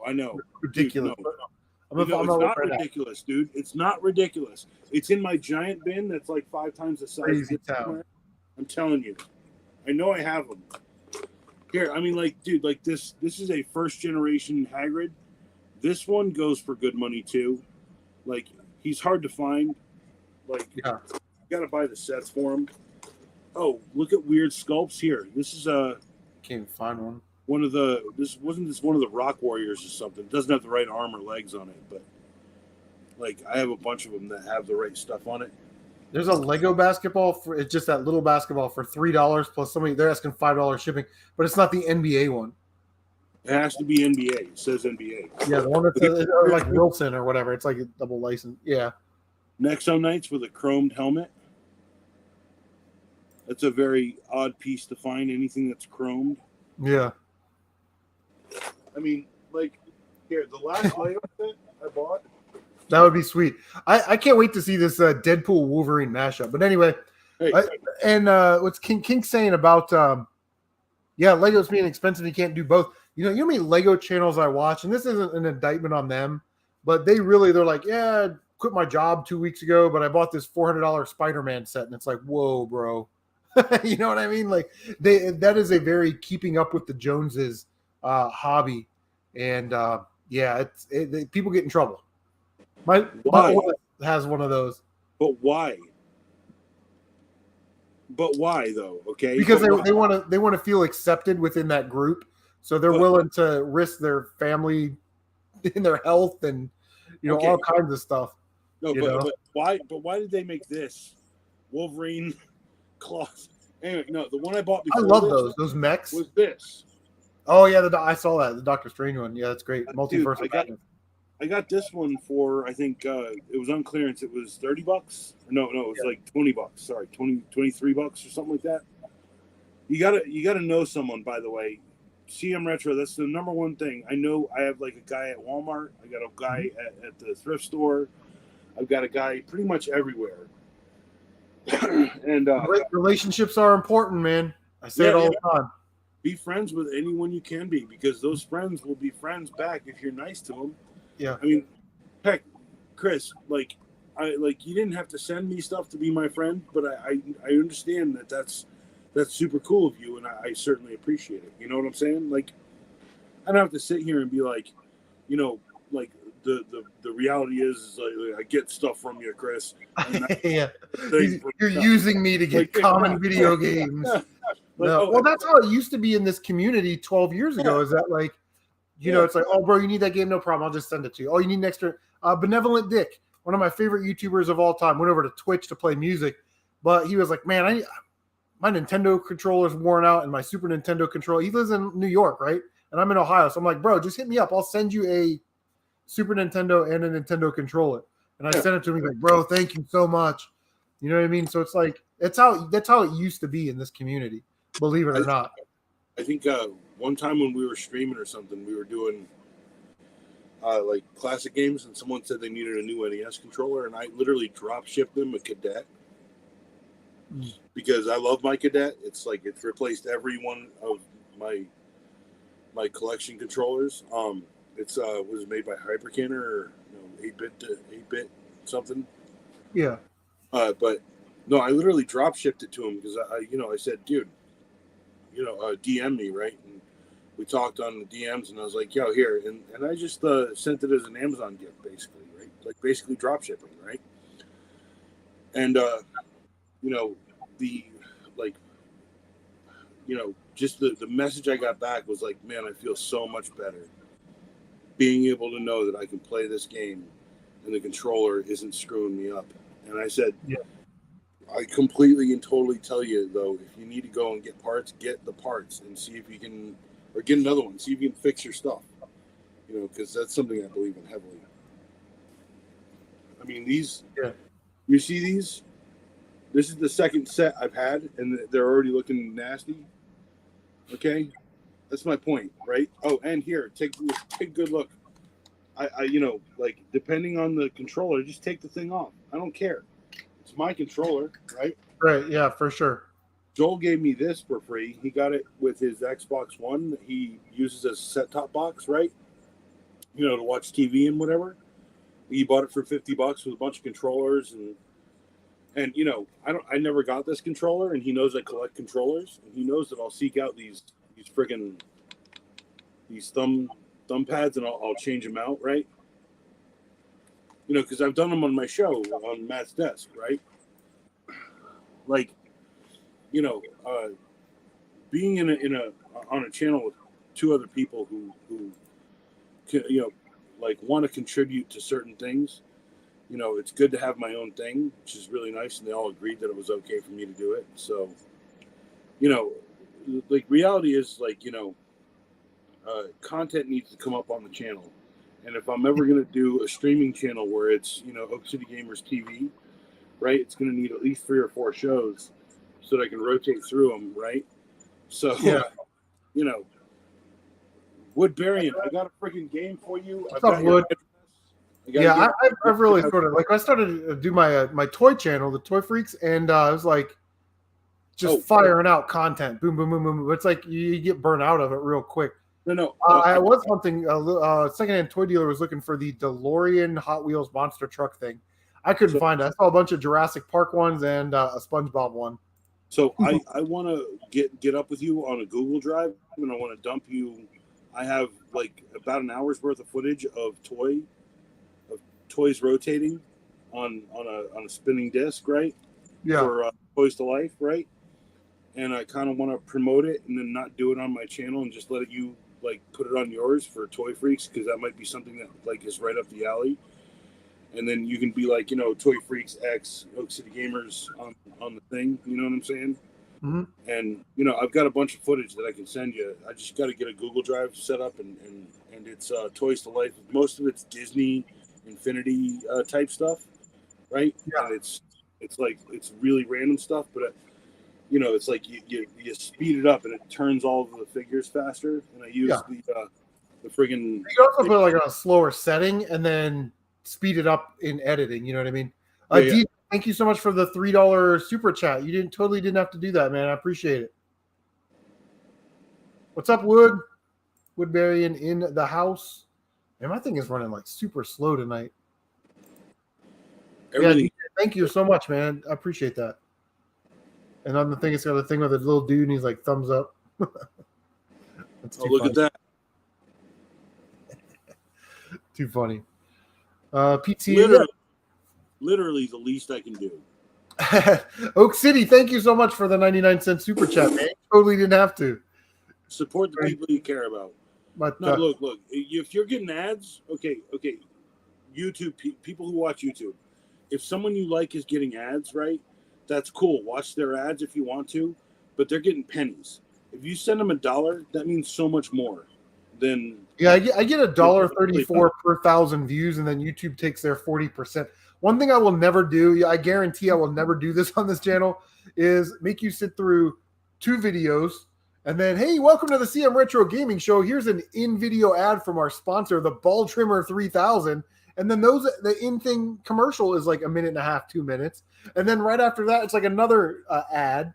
And then by the time you start the video, you're 4 minutes in. You know what I mean? So I'll never do in-video ads. It's just not. I think the only way I would accept ads for my videos is if it says, this video brought to you with considerations by, and then logos. Like right? old TV, right? Like straight up.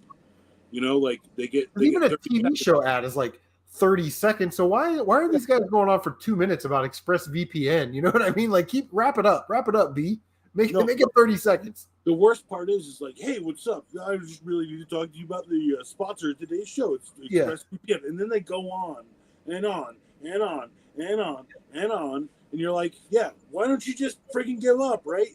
Like if I tap forward on my computer, right, it's just gonna friggin' what make Greg wants to know where to get the ball trimmer 3000. Go watch Pat the NES Punk, and there'll be affiliate links down below. Oh, it's called Manscaped. Manscaped, right? You scraped your manhood. It's down below. Yeah. Check it out. But it's just like, who wants to sit through 3 or 4 minutes of videos before you watch the actual video? But yeah, I mean, like, for real, I gave you 99 cents. I'm pretty sure you'll see that 99 cents or so. Yeah. Because Apple wants to make sure you're getting 99 cents. Yeah. Right? Like, I think I paid more for it than, or you're getting 75 cents and Apple wants to know that I'm cheap enough to fucking only do 99 cents. It's some weird dichotomy that I'm not a part of, Chris. We're not a part of any of it. So, since we're talking about collecting, if you had to slim down your collection, where would you start? Me, definitely with Wii. 100% with Wii. Yeah. I think after that, I go directly for my PS1 collection because there's a lot of games up there. There's Caesar Palace and there's a lot of stuff I probably would not play up in my PS1 collection. I remember buying. Pete, take it easy. Papa Pete, I love you. You know I do. Yeah, it's hard, man, because it's like some of the stuff I just want to kind of get rid of. The other, I just want to slim down, Well, it's like, okay, my perfect collection here is the N64 one. It's got only games I want, right? It's got Doom 64. I've got reds and yellows so that I can look cool. It's got Army Men in green, right? But for the real, it's got Ocarina. It's got Majora's Mask, and it's got Star Wars Racer. And anything outside of that is literally just gravy. I mean, really. Yeah. It's so funny you're like a Wii because I was literally just talking to my daughter about this Wii stuff earlier today because it just sits here in the floor in a tote. Look, actually, here's the video. I'm like, you did the $100 video, right? Yeah. And, it's hard for me to do these community videos because I think the question is stupid, right? I think the question is a bad question, especially since it's not evergreen, right? Like a better question, as much as I hate it, would be like Desert Island Games. By the way, Desert Island Games. Thought process I had when I bought this. If I had one case, games and movies, right, from a certain time in my life, what are the games and movies I'd want, right? And, at some point it would be, VHSs and N64 or Nintendo, right? And sometimes it'd just be all DVDs. Yeah. But, I think a better question is, Desert Island Games, right? Games that you, could endlessly play till the end of your life, right? Yeah. I hate to point it out, as this thing that I think is a beacon of amazingness in the PS2 collection, but I remember playing Brotherhood of the Steel, Fallout, Brotherhood of the Steel, on PlayStation 2, renting it. Is that that's the isometric one, right? Like the top-down one? Yeah. It's like Baldur's Gate or, like a shooting version of Baldur's Gate. I don't know if there's a good analog for that, but Baldur's Gate is a game that I pick all day, up and down. if it fills 2 slots, you get 1 and 2. It's worth it. But I think like Desert Island Games is a much better way of looking at it because, like, one day I think like Brotherhood of the Steel, like that takes up a shit ton of my friggin' $100, right? Like it doesn't it? It's still kind of expensive, and I really like that game, even though people have derided it and said it's not that good. I still think it's pretty good, mostly because like I grew up, okay, from Super Nintendo. My father said, well, if you can't play the old games in the new system, what's the point, right? Yeah. And then from that point on, he got a better job at IBM. And from there on, I never had to worry about how good the games were because I was playing every amazing game that I could possibly do, like CGA, VGA, EGA, right? I had all the options. I had PC gaming on my mind. I remember, playing Duke Nukem 3D with a guy who was sleeping over at my house, right? And he was downstairs hanging out with my parents, and I was upstairs, and we were playing co-op, right, in my room here. Yeah. Co-op over a telephone modem, playing between, like, the two computers. Like, that's the point I'm trying to make. Like, that's how old I am, okay? Like, I don't make any qualms about it. I am happy that we have what we have in gaming. Yeah. There was way more ownership of what we have in gaming because, like, the reality is Chris, even with like downloaded games, the people who play are the most important part, right? Like, and YouTube is based around that, right? We're the important part of this, right? If there's no one to play these games, like, no one cares. And like people have always talked to me about, like, what do you think about younger kids getting in on Nintendo games? I'm like, dude, we don't gatekeep. For sure. Tell these kids all the stories, dude. Tell them about how, like, when you were a kid, you used to use the Mario 3, the raccoon tail. You never knew you could fly with it, right? You used to just use it to whack things, right? Yeah. Like 3 to 6 months, that's all you ever did with it. And then one day, some magical dude walked into your life, and he was like, "Dude, check this out." If you fill up the power meter, you can fly. And you're like, what? Right? I mean, like, I would have never beat Zelda, the original Zelda, like back in the day, because it took inheriting my brother's old NES and me being like 20 almost to beat that game. But if it hadn't been for like things that people told me back in the day, you got to do it in order. You got to know what you're looking for. You got to know where you're going, right? And I was just like, yeah, it's an exploring game.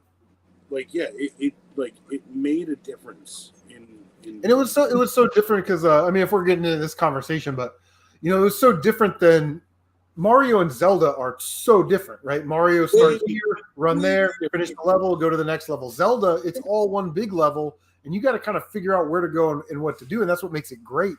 And when people talk about the best trilogies of games on the Nintendo, it's Castlevania and Mario and, Mega Man and, Ninja Gaiden and all this stuff. But to me, the best trilogy ever on the Nintendo are the 3 action RPGs that they released in 1986. Zelda, Metroid, Kid Icarus. All 3 completely different action RPGs. They play completely different. But those are the best 3 trilogy of games, in my opinion.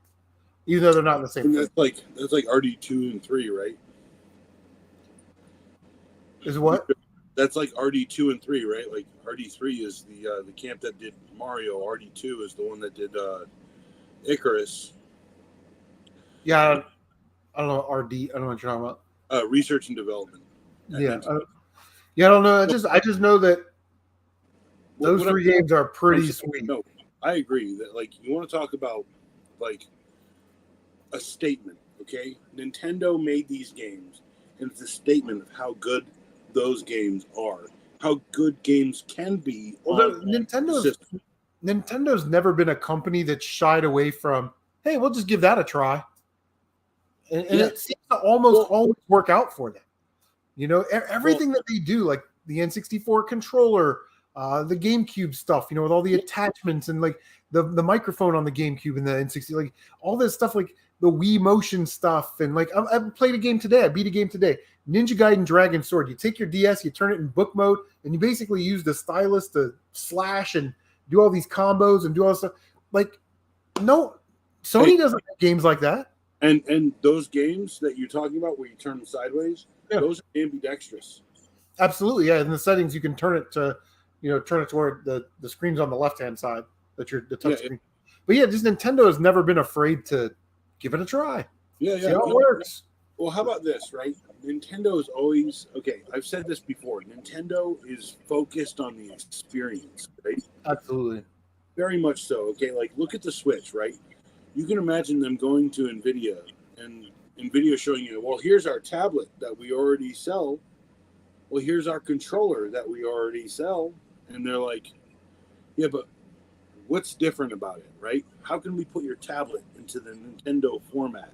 And how can we make the Nintendo format like serve the history of Nintendo and also let us port Wii U games, because that's really important, right? Like 100%, that's the most important thing, because our killer app on that friggin' thing is literally a Wii U port.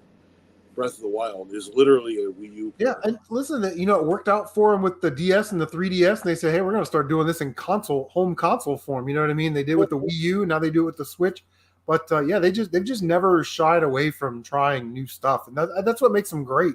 And it pushes the industry forward, because without motion controllers, Xbox wouldn't have had to Kinect, PlayStation wouldn't have had to move. Now we're in VR mode with some of these consoles. Yeah, it's just absolutely incredible, So I was going to say, you just named like the triumvirate right there. Okay. I was a hardcore gamer for 360 era, right? I was like PS3, yes. 360, yes. Right? Like Killzone, Halo, right? I was all about it.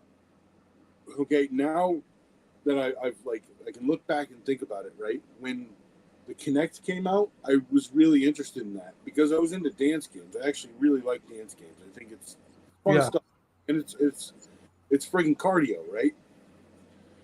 Right. No matter how hard I work out, I still look like a freaking giant. So my point that I'm trying to make is that I was really into dance games, really enjoy dancing, and like trying to it's kind of a goal in my life to try and look kind of like a little bit like graceful here and there, because I am so giant. I'm 6.5 feet tall, right? And like the Kinect really put it there for me. Okay, like explain. I went out and bought a Kinect day one in the box. I still have the box and the Kinect. Okay, and I mounted it to my wall and everything. Right, and like it's what brought me into the motion gaming. I hated motion gaming except for Wii Bowling. Right, I played Wii Bowling at like plenty of parties. Actually, by the way, Chris, if you ever make your way down to North Carolina, I am planning on a Wii drunk bowling. Oh yeah. I mean, like we can do it in a hotel, right? So get like a friggin' bracket down here. Wii drunk bowling. Anyway, but what I'm saying is like Wii bowling was my only touchstone. And then the Kinect came, and I I really got into the Kinect, although I don't know why. And then. I can't tell you, even in hindsight, exactly why. I was, really into Kinectimals, and my son was kind of young at the time, so, right, okay, but, when my kid got old enough, my parents bought him a Wii, and I fell in love with the Wii because I bought Mad World. You ever played Mad World? I haven't. I've seen it, but I've never played it. It's like the Frank Miller-esque black and white, with, vibrant blood over black and white. It's really good. But you do stuff like this, you're like, oh, I'm choking the crap out of you. Yeah. Oh, I'll throw you across the room, right? And you're just getting into it. It's really fun. And, I would call it anger management in many ways. And what I'm trying to say is the Wii U, when I saw that thing, I was like, dude, I'm all in on this. I just don't have the money, right? And when the Switch came out, I bought it in the first 6 months of it coming out. And that says a lot for me because I don't buy anything. Yeah, like new. I look at this stuff every day. I'm digging through trying to find a game or something, a specific thing. And I'm just so blessed to have it. Like I would never have thought that I would own a Wii U. I own two of them. I found one at a thrift store for $40 and got one off of Facebook Marketplace for $80 with some games. Yeah. And it's going to be another one of those PS3 type situations where those games are better. You can only play them on the Wii U and, the Although, Wii you can't gamepad. There is a Wii version of this. It's much cheaper. I'd really love to do a compare and contrast one day, but like honestly, this game's not that bad, right? It's a kid's game. It's a kid's game, you know. So it does. It's not Need for Speed. Yeah, it gives you enough to work with. It's a hidden gem. Yeah. Wood says, despite the massive console hardware failures of the 360, I had some great games. It does. And there's a game that I was getting ready to talk about when we talk about collecting. I don't really collect 360, but there is a game on the 360 that I really want. It's called the Black College Football Experience by Doug Williams. And it's a college football game, and you play as the HBCUs. But at halftime, you can hook up your drums, and you can play the drums with the bands. The marching bands are like a big deal. Are a big deal in the HBCUs. So that definitely is a game that I want to find and I want to play because that's like a cool gimmick, right? No, that's a friggin' like a gem, a grail for me. Like I want to buy that too. Like I am not a collector of sports games. Yeah, once I won, it's over, right? I was jealous of Joel for getting NCAA 14 just because it's a prestige item, right? Yeah. Like I understand sports, right? But like reality is like that's a game that I've heard about. It's like a mythical game, right? It's like you almost don't believe it exists, but then you see like great evidence of it actually existing. Yeah.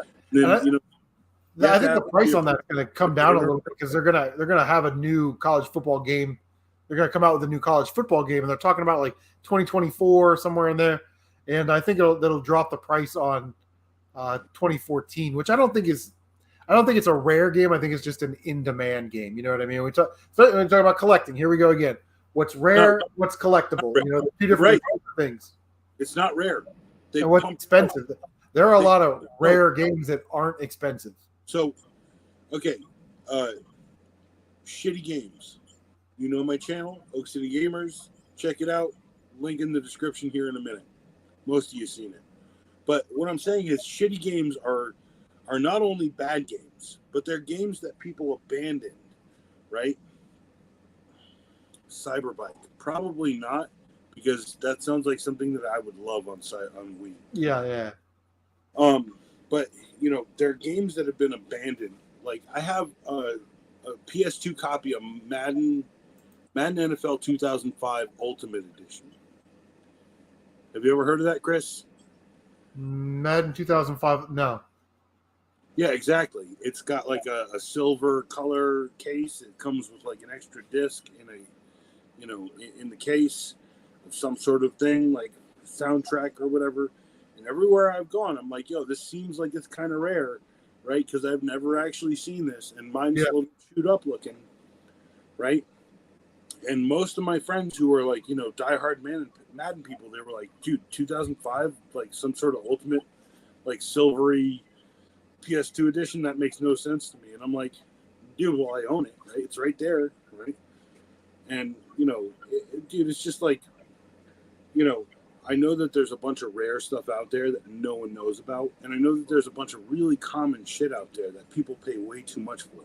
Like Mario games are a great example of that. Right? Just popular. Pokemon. They sell millions of Pokemon games, and Pokemon on the DS are like $70 loose or something. You know what I mean? Like, they're just popular. They sell, and I get it. That's how the market works. Yeah, I mean, I have red, blue. I have yellow.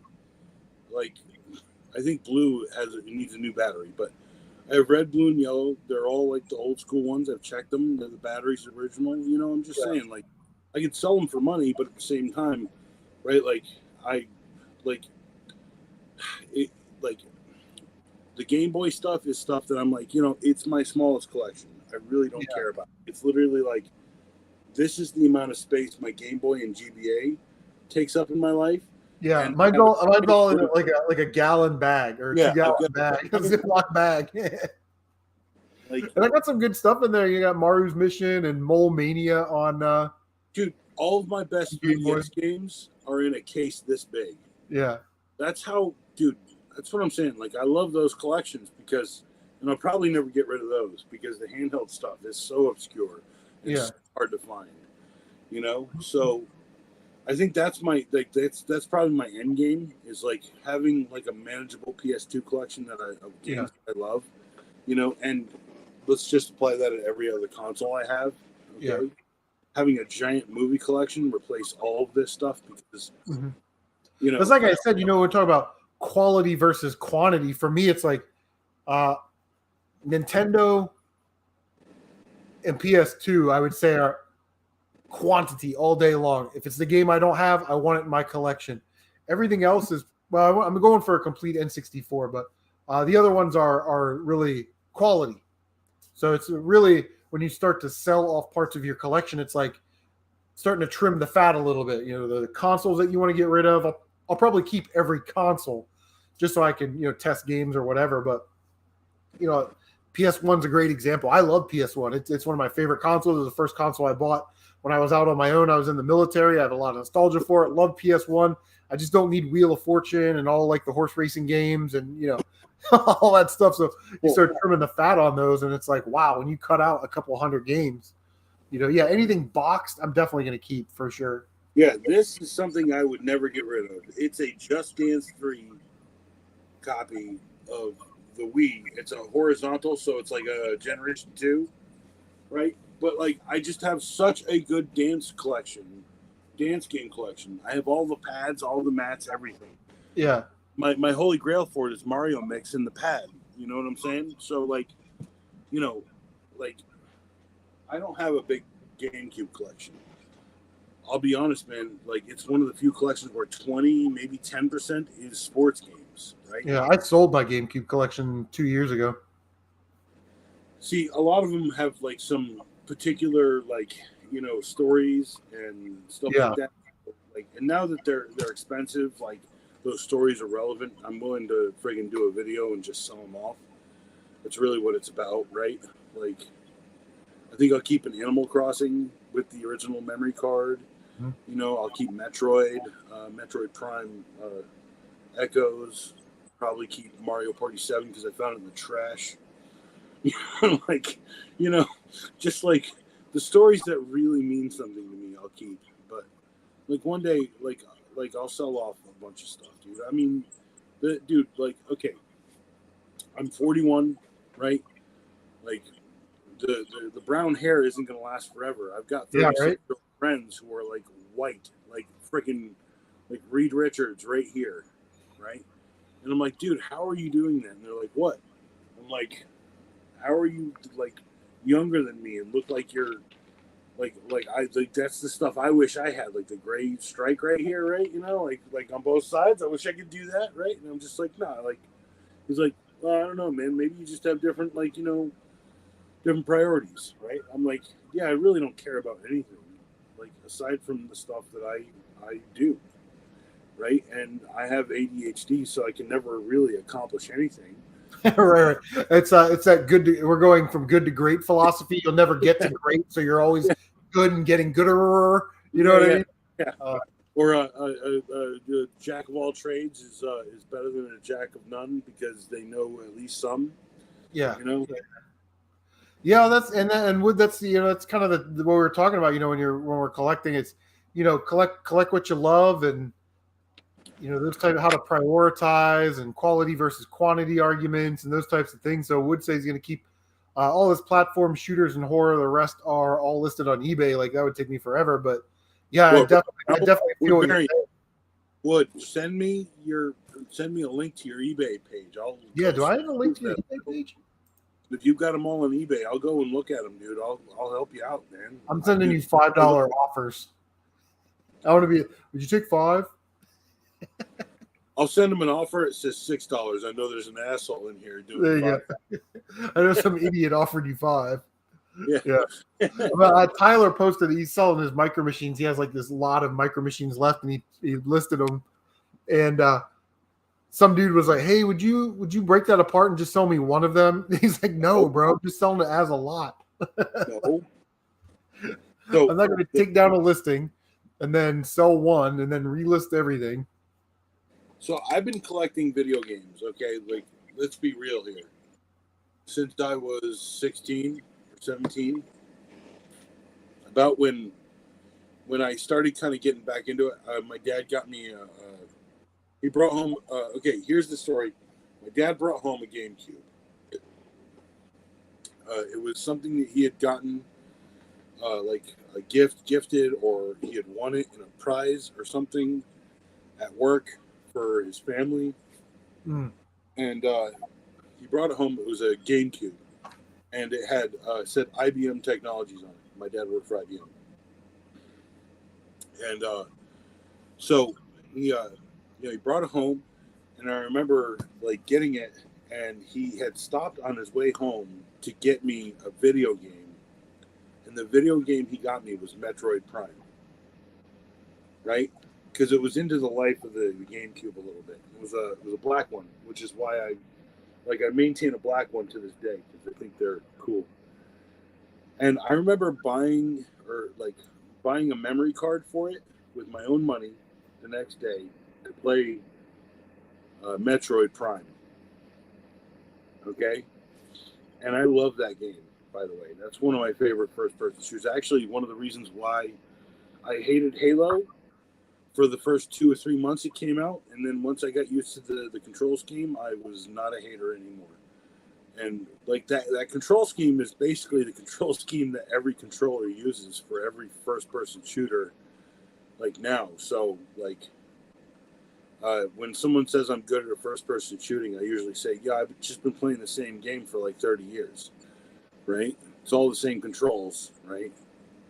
Unless it's a Call of Duty. But if someone says I'm on a roll, I'm like, yeah, it's just luck. I've just been playing this stuff too long. But he brought home the GameCube, and I remember playing that on it. And I remember that kind of rekindled my love for consoles, right? Mm-hmm. And I bought Resident Evil 4 off a buddy. Yeah, I need to play that one. Dude, I played through that, and I sold that back to the buddy, by the way. That's why I'm looking for the loose copies for this version. But I sold that back to the buddy, like, when I was done, because he was like, man, I missed that game, blah, blah, blah, right? And I also sold him the GameCube, right? And around that time, I bought a PS2, and because I had a PS1. I had a PS1. Like, PS1, I bought it for CDs, right? Listen to my music, right? God, I was such a kid back then. And I had a lot of CDs. Anyway, I bought the PS1, and I remember playing Final Fantasy VII on it. And I remember renting it. I remember renting it so many times that I almost could have paid for it. And my parents they were like, we're just going to buy you this game. You love it so much, right? Yeah, I did the same thing when I was a kid with Battletoads. It was like $3 for the weekend, and I rented it every weekend. It was like, yeah. And like someone smart in your family was like, maybe let's just go and invest in this thing for you. Yeah. And so I played Final Fantasy VII, and then when the PlayStation 2 came out, I was so like stoked on getting it. And I ended up getting one, and it was to play DVDs. The first thing I put into the DVD player of the PlayStation 2 was the Patriot. And then a couple days later was the Matrix. Right? I bought the Patriot, and it was at Borders Books. I bought the Patriot at Borders, and they didn't have the Matrix. I ended up going to Best Buy to buy the Matrix a day later. And so, like, that's the whole reason why I bought one, right? But the problem is that I'd come home, play it on the PS2, put the DVD in, and it didn't work. So the next day, I was like, man, I got money to spend, right? I bought a $200 Iowa DVD player, and I bought the Matrix at Best Buy, and then all I did was play Final Fantasy VII and Final Fantasy X on friggin' PS2 for a long time. And I remember thinking that, this is too stressful. I hate it. And I bought a copy of Call of Duty 3. And I literally, like, my entire philosophy of games was like, wait, I've been playing like super complicated stuff forever, right? And now I could just shoot things. I'm just gonna shoot things, right? Yeah, that's pretty And much what you do. Xbox happened, and it's all Yeah. from there. Xbox was like the first place I played like a multiplayer shooter in Halo 2 online. We did. I have a couple of really good stories about, like, I have one about getting pulled over by a cop who came up there and he was like, I see a bunch of CRT TVs. He didn't say CRTVs, he said TVs. See a bunch of TVs in your back there, and we're all piled in. There's like 7 of us, right? 8 of us piled into like a Toyota Celica like wagon, right? And in the back is freaking like 4 TVs and 3 Xboxes, right? And we're going to a buddy's house who has an Xbox, and like, you know, he's got like a little small TV, but it's not like big enough. He adopted Right. thin panel, right? He adopted thin panel really early, right? And so we were bringing one just in case. And the cop pulls us over, and he walks up to us, and he's like, "What are you boys doing tonight?" So, well, we're going to a buddy's house to play this new game on Xbox called Halo. He's like, "Oh man, that's nice, man. I wish I wasn't working, right? I'd come and hit you guys up." And I was like, and we were, dude, hold on, no, we were all like guys. Yeah. So we were like, no, please, just no. We're gonna hang out in a basement, right? And that's become a little bit nicer and a little bit easier for people to understand lately. But like, we were all a bunch of stoners and dumbasses, right? And like, I saw the smile. Anyway, we were a bunch of stoners and dumbasses, but like, we all understood, right, that there was like, like, the cop understood that we weren't being like shitbags, and we also weren't smoking in the car, right? Because my buddy who had like the wagon, the Toyota wagon, he got it from his grandma, and he was like, "No smoking in my car, no cigarettes, no this, no that, no that, no this, no crack this," right? And like he went overboard with like the stuff. Like, he was like, "No smoking meats in the back of my seat," right? And I was like, by the way, that guy is a great chef nowadays. He's also a very fat gentleman. So, well, never trust a skinny chef. That's what they say. I agree, dude. Which says I sent him down the micro machine collecting hole. Thanks for the extra. Yeah, I love micro machines, man. And when you hold it in your hand, it's like instant nostalgia. You know, it is. No, it's the craziest thing when you hold a micro machine in your hand. An original, absolutely insane. They're just super cool. I don't know how to say it. They are awesome.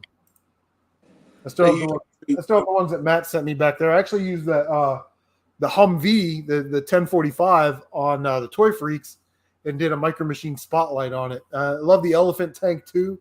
That thing is awesome. Dude. And then the Corvette on the fast wheels, or what's the turbo wheels? That's not what it's called. Chris, ultra fast. It's called ultra fast. Chris. Okay, I'm gonna send you all the good shit I got. Okay, if I find it, I'm gonna send it straight to you. Okay. Yeah.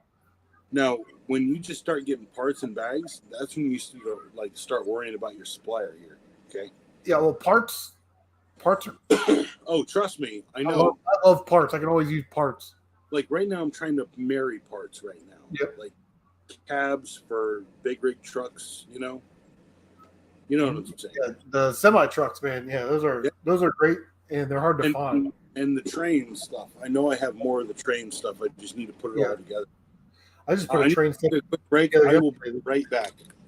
The TGV train set. Yep. Mario, I'm not drinking anything. I don't know what Matt is drinking. I just had a Coca-Cola.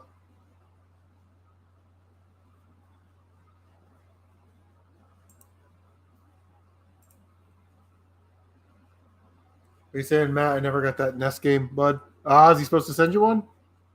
I don't know. We'll wait for him to come back.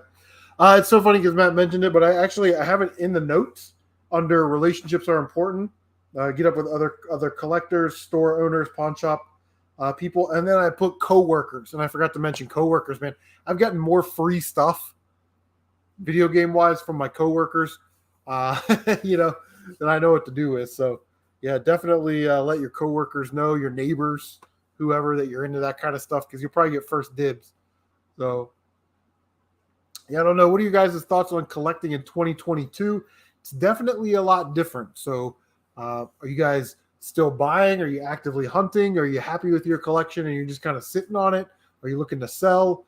What are things that you guys are doing with your collection? Like I said earlier, I've got about 2 or 3 years, I think, and then we're going to start breaking it apart and getting rid of it. Now we'll keep the consoles, and then we'll keep some of the games, but we're going to trim a lot of fat. So see what you guys have to say. I posted a bunch of eBay stuff on my eBay store. I'm waiting for it all to sell. You post that stuff on there, and it's like sell, and then it doesn't sell, and you're like, ugh.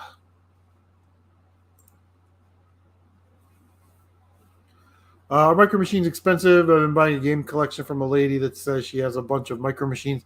Yeah, Micro Machines can be very expensive, depending on what they are. Now, a lot of times, like the more exotic cars, the Porsches, the Lamborghinis, that kind of stuff, they're like the Mario Brothers 3s, right? They're not very rare, but they're very popular. And if you can find them in good condition, they can be worth a decent amount. But there are some very rare, sort of obscure Micro Machines out there. It just kind of depends. The Volkswagen color changer with the top down, so the convertible, I guess. There's just a bunch. And there's different variations, so you got to kind of know what you're looking at. Like Die Variant 1 had, red tail lights and then orange tail lights. Die Variant 2 had orange tail lights and orange tail lights. And it just depends on when they were made, what sets they came out in. But yeah, if you can get those Micro Machines cheap, like $1 a piece, then it's probably going to be worth it. Yeah, there is a monster pink truck called the Pink Lightning. I think that one is still super expensive, but I use the Micro Machine database. Let me drop a link to that because that's such a great website. Since we are talking about collecting, it is topical.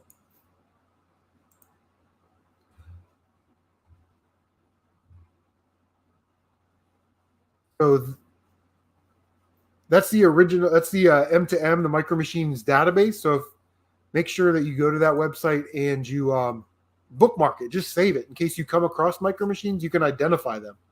You look in the Corvettes and find out, if it's what year it is or whatever it is. But yeah, it's a tremendous resource for sure.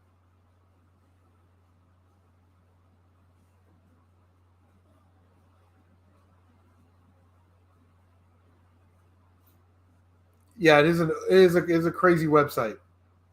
It hasn't changed much in like 10 years. You know what I mean? It hasn't really been like updated. But that's the site. Most of the Micro Machines I know, but every now and then there's some that I'm like, I don't know what that is. I don't have to look it up. Can I talk like the Micro Machines guy? The marvelous, miraculous, motorized miniatures. Remember, it doesn't say Micro Machines. It's not the real thing. John Machida. All right, King. King is bowing out. Thanks for stopping by, man. Hey, it was good seeing you, bro. I feel like I haven't seen you in a long time. So,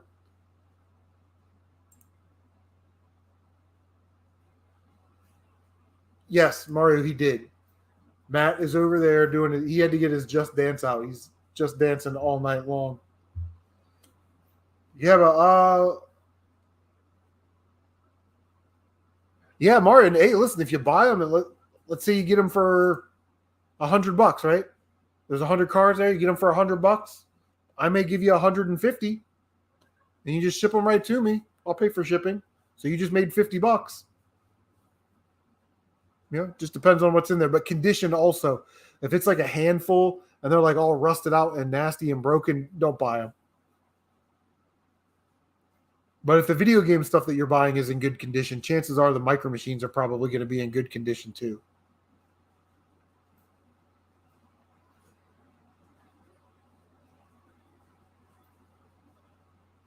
He said, "No, I'm taking a piss." Oh, wait a minute. If you're typing on the phone,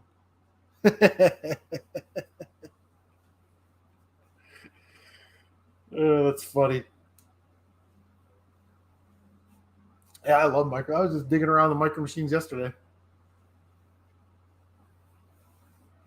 That's a pass interference if I've ever seen one in my entire life. Basically ripped his jersey off. Do I collect for the Switch? I do not have a Switch, but I do want to get a Switch eventually, I think.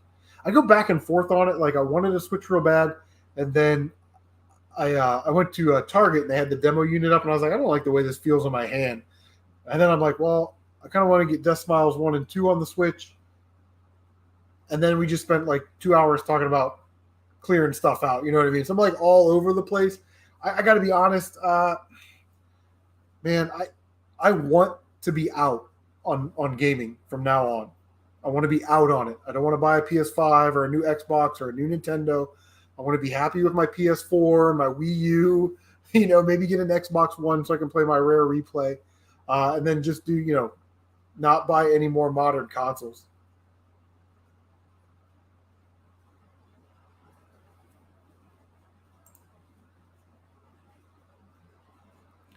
Yeah, we were talking about digital.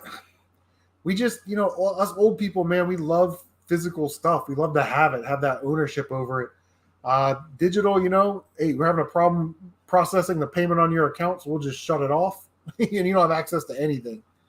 Who knows, man? Geeks with Cash, what's up, man?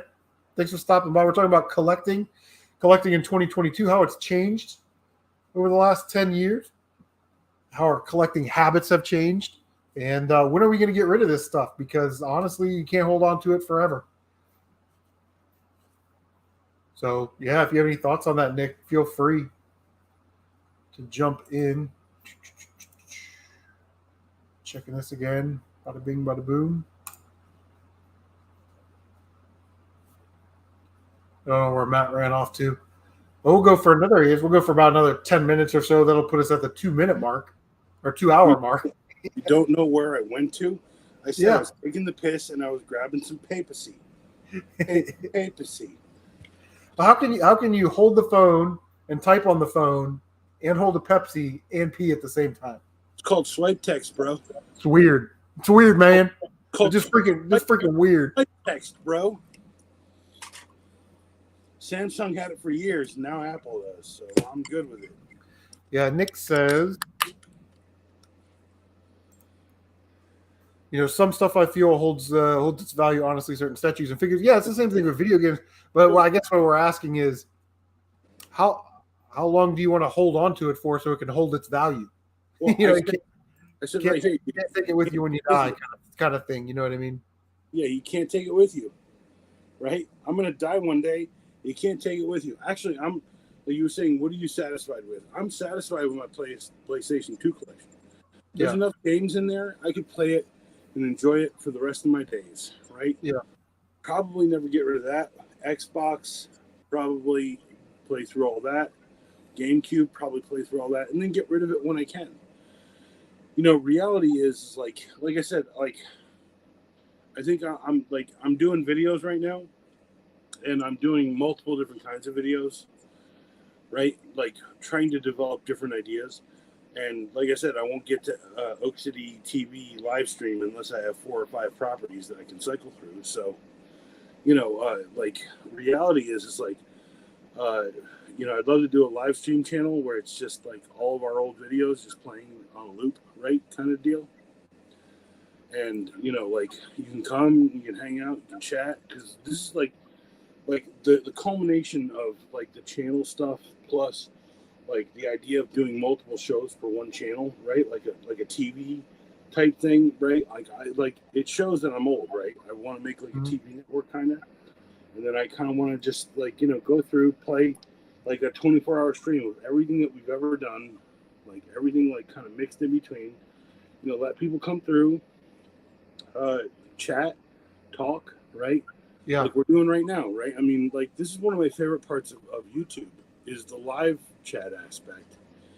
And, the hard part is realizing that you need to take and like almost segment a big chunk of your life to making that like a different thing than your actual channel, Yeah. right? So we have a streaming channel, and then we also like I was thinking we could do like restreams on another channel with our stuff intermixed, right? And Yeah. it's just like getting to that point has been probably the toughest thing for me, but also like buying the games has not been an issue at all because we produced a show for like 3 years where all we did was go and look for games, right? Yeah. And Chris, Yeah. Chris Nick's making a good point here. He's saying, if it holds value and has means something to you, then cool. But if it's taking up room or you don't want it anymore, get rid of it. And Retro Tiburon's kind of saying like further down the road, like more exponentially, right? If I died tomorrow, God forbid, I have a job that requires me to wear a garment that is literally designed to stop a bullet because people want to shoot at me. If I get killed tomorrow, I just burdened my entire family with 30 tubs of shit that they don't know anything about. So yeah. Yeah, but Chris, given the current situation in the world, I feel like you're like sensitive enough that you would know the stuff that you need to do when it happens. How long have you been on the force? Like 15. Yeah. I was military more, but yeah. Like honestly, like, and military basis really helps, like, quantify that into the idea that, like, you're not there to affront people. You're not there to mess people's lives up. You're there to serve and protect, right? Yeah, but I think what Mario is saying is like, in the event that something were to happen to you, like you've got all this stuff. So if you were to cut the fat and get rid of stuff that you didn't need and sell it, put that money into an account, that's less of a burden. Here's the other thing. Putting that money in the account and leaving less games that are more expensive is easier for them to work with. Correct. I've thought about this plenty of times. I'm a 6'6" tall dude with a giant freaking heart. I could freaking pass away at any moment. Actually, this weird video chat is kind of weird because this is like literally the distance between your height and my height. Yeah, I'm sitting in my lazy boy. I'm sitting like a hard. I got a hard chair right here. Some kind of gangster leaning. But that was a thing that they said on it was like Pat the NES Punk or something, like, have a list of, hey, this sealed DuckTales 2, the last one sold for 10 grand, this one, sold for this, and have those games separate. That way, in the event that you die, like all these Nintendo commons, sell them for $1 a piece. I don't care. But Darkwing Duck in the box is worth, $200 or whatever it's worth. See, the thing I think I feel for the most with Pat is that, right? It's like straight up, like he doesn't have as far as we know publicly, a significant other. A Mrs. Pat? Yeah, a Mrs. the NES Punk, right? Yeah, right. He doesn't have that, right? I mean, I don't have that, right? But I at least have a living will. All of my crap goes to my son, right? And yeah. Did you will me your Micro Machines and your Lego minifigures? Don't worry. The next time that'd be a good thing to do. The next time I go for the will, I'll be like, Chris gets nothing because I already sent him all the stuff I have. Oh, yeah, there you go. Yes. Perfect. Art Sensei says, Oak City. I know who that is, Art Sensei. I know who you are. I friggin' like your channel, and I like your streams all the time. You do stuff. You do stuff, and you make things happen. I remember he had a name at some point.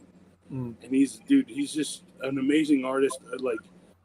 Like he hasn't done anything in a little bit. No, hold on. I'm already saying he's buying this collection from this lady where her husband died. And it's like, that's gonna be us soon. Well, no, I mean I'm already doing verticals, dude. Thrifting game became thrift game short. So yeah, dude, but he's saying Mario's saying he's buying this collection from this lady because her husband died. And it's like, we're in our 40s. We're getting there, Well, I'm, dude. No, I get it. Okay, the one thing I don't want is for my family to be like, what do I do with all this shit? Yeah, dude. I got a Tiger Electronics handheld that is literally for the pod racing game for N64. By the way, I'm gonna write that down, Chris. You're getting that in my will. Yay. Stuff. Do you feel bad? What happens if we died together? Like we died in a plane crash or something? Tyler, my man Tyler says, "Do you feel bad that Pat will die someday without ever being laid?" Well, I don't know. He's got Ian, right? Well, no, hold on, wait. Let's be real here, dude. You don't have to be like, some sort of suave motherfucker to get laid. You just got to be able to be like, pity a girl into it, or just be suave enough. Let's be real. Tyler, I've seen you. You've only been suave enough at least 5 or 6 times in your life. Yeah. It's like me, dude. Like almost every time I go up against a girl, I am super suave. The only reason why is because I am 6.5 feet tall, and like I recognize that I can literally talk down on a girl, and it is not a good thing because it results in one night stands. And the other thing is I don't talk down on people because I literally do it all the time. And so, like, if I got to be like, hey, I'm just trying to tell you the truth, but, you're a crazy person and you're a super hoe. That happens. But the truth of the matter is like, I know people, like specifically like Chris here. Yeah. Who is, let's call him reasonable enough to have any kind of conversation with without getting pissed off at. Because Chris, you are a dirty centrist, I'm sure. Because you are like, yeah, I get this, but I get that, and like, let's try and American. Would Bruce Lee say on Facebook? Calm is a superpower. Be calm. Those posts, those memes that say things that people never really said. Like people pay attention to you way more if you sit there for like 45 minutes doing this. Yeah. And not moving. And then when you say something, people are like, "Well, that dude just said some really crazy stuff." You just like pack your brain in. And like, like load it up with the bullets and then just like fire them off. Like, well, hey, blah, blah, blah, this and that. See, like, that's my point. That's why I'm good with you, Chris. Like you come up with decent questions. I mean, your questions aren't perfect. Let's be real. We try and like, balance perspective. And that's what we try and do. Like this is an interesting topic. We're not 28 and we have, 12, 15, 20 more years of game collecting left. We're either at the middle of our game collecting and gamer careers, or we're on the tail end, depending on, your health and where you are in life. And, every day I look at this mountain of stuff, and I'm like, I'm just so blessed to have it, first of all. But man, I can't have it forever, so I got to do something with it. That's the thing is like, blessing is the important part, right? You pass your blessings on to people who care about it. And one day, right, I'll tell my son the most important game to play is Rocket Knight Adventure for the Genesis, and then he'll have a copy of it because I'll have left it to him. Yeah, right. And I know you well enough not to leave any of that crap to you. Oh, and I think too, like when we talk about like value, right? There's sort of that, like that game will have value for you and your son. Like it's not necessarily the monetary value, but I think we're getting to a point where it's ridiculous for somebody to hold on to a game. That's $100 game that you never play or you don't care about in hopes that it will be $125 next year. You know what I mean? You're betting the whole farm that it's still going to go up, or you don't need to do any. And that's the thing is like, I don't need to sell any of my games because I don't need the money. So they're luxury items. So, but I don't know. So people are in just different situations, but as far as value. As far as the value goes, like you're right. Like value is literally about ascribed value, right? Mm-hmm. Like people don't like prescribe certain values to things unless people like us, old people, say it's valuable, right? Like why is Elvis's music still? Well, it's an evil tilted system because if I sold my sealed copy of DuckTales 2 to you for $1,000. And I was happy with that, knowing that the last copy sold for $10,000. Are they going to go onto their little price charting and all that stuff and reduce the price? No, because they want those prices to be higher because they sell more games, they get more in commission. Well, so again, value in video game markets to me, if they really wanted to know what the value of these games were, they would like have little apps for people at conventions to use and be like, yeah, I just sold Super Mario World for $5. I just gave away Mario Duck Hunt for free. And it would update the values every week or whatever. You know what I mean? So there's always somebody sinister behind it that's making money off it. No, and I agree with that because there's always the possibility that could happen. But I feel like the longer us people like who actually like control the trade, the people who are buying stuff, right?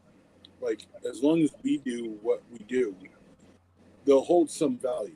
Like NES games hold value. The only Yeah. reason why is because we are imbuing the younger people with that value. And for Right? me, Nintendo games, they have a value, right? You can look them up on eBay, Well, but they all have, even though didn't own them or I never played them, they still have sort of a nostalgic value to me because well, as much as I love Micro Machines, when I hold that gray cartridge in my hand, it takes me back to 1987. You know what I mean? so there's a piece of me that here. Let me get a prop horn. There's a piece of me that goes, "Oh man, this feels so good. I've never played this game. I'm gonna play it, right?" But there's a piece of me that says, "Oh man, I played this game back in the day. I really want my son to play this game." Sure. It's not bases loaded. It's usually Mario's free for me. But Yeah, that's more of a transferable value. You're transferring that yeah, it's that sort of value and nostalgia onto him because he's gonna he's not gonna remember growing up in 1985 playing the Nintendo because he wasn't alive, but he's gonna remember that his dad really enjoyed it and he played it with his dad. Like when I talk about Super Nintendo and like I played Mario Kart with my dad. You know what I mean? That's why I love that. And Mario Kart, it's not like a rare or really valuable game, but my copy that's got little stains on it that my dad and I used to play, has value. as an intrinsic value. Exactly. And that's what I was trying to get at is that the intrinsic value that we pass on to kids is more important than the actual value of a game, right? Like I had a game over here. I think it was Mega Man 4, and I gave it to a kid I know locally who collects like NES stuff. He's like 30 years younger than me. I gave him that copy because I said, "Look, hey, I realize that like you're never gonna find this like out in the wild. You're never gonna find it like trying on your own. Just take it, right?"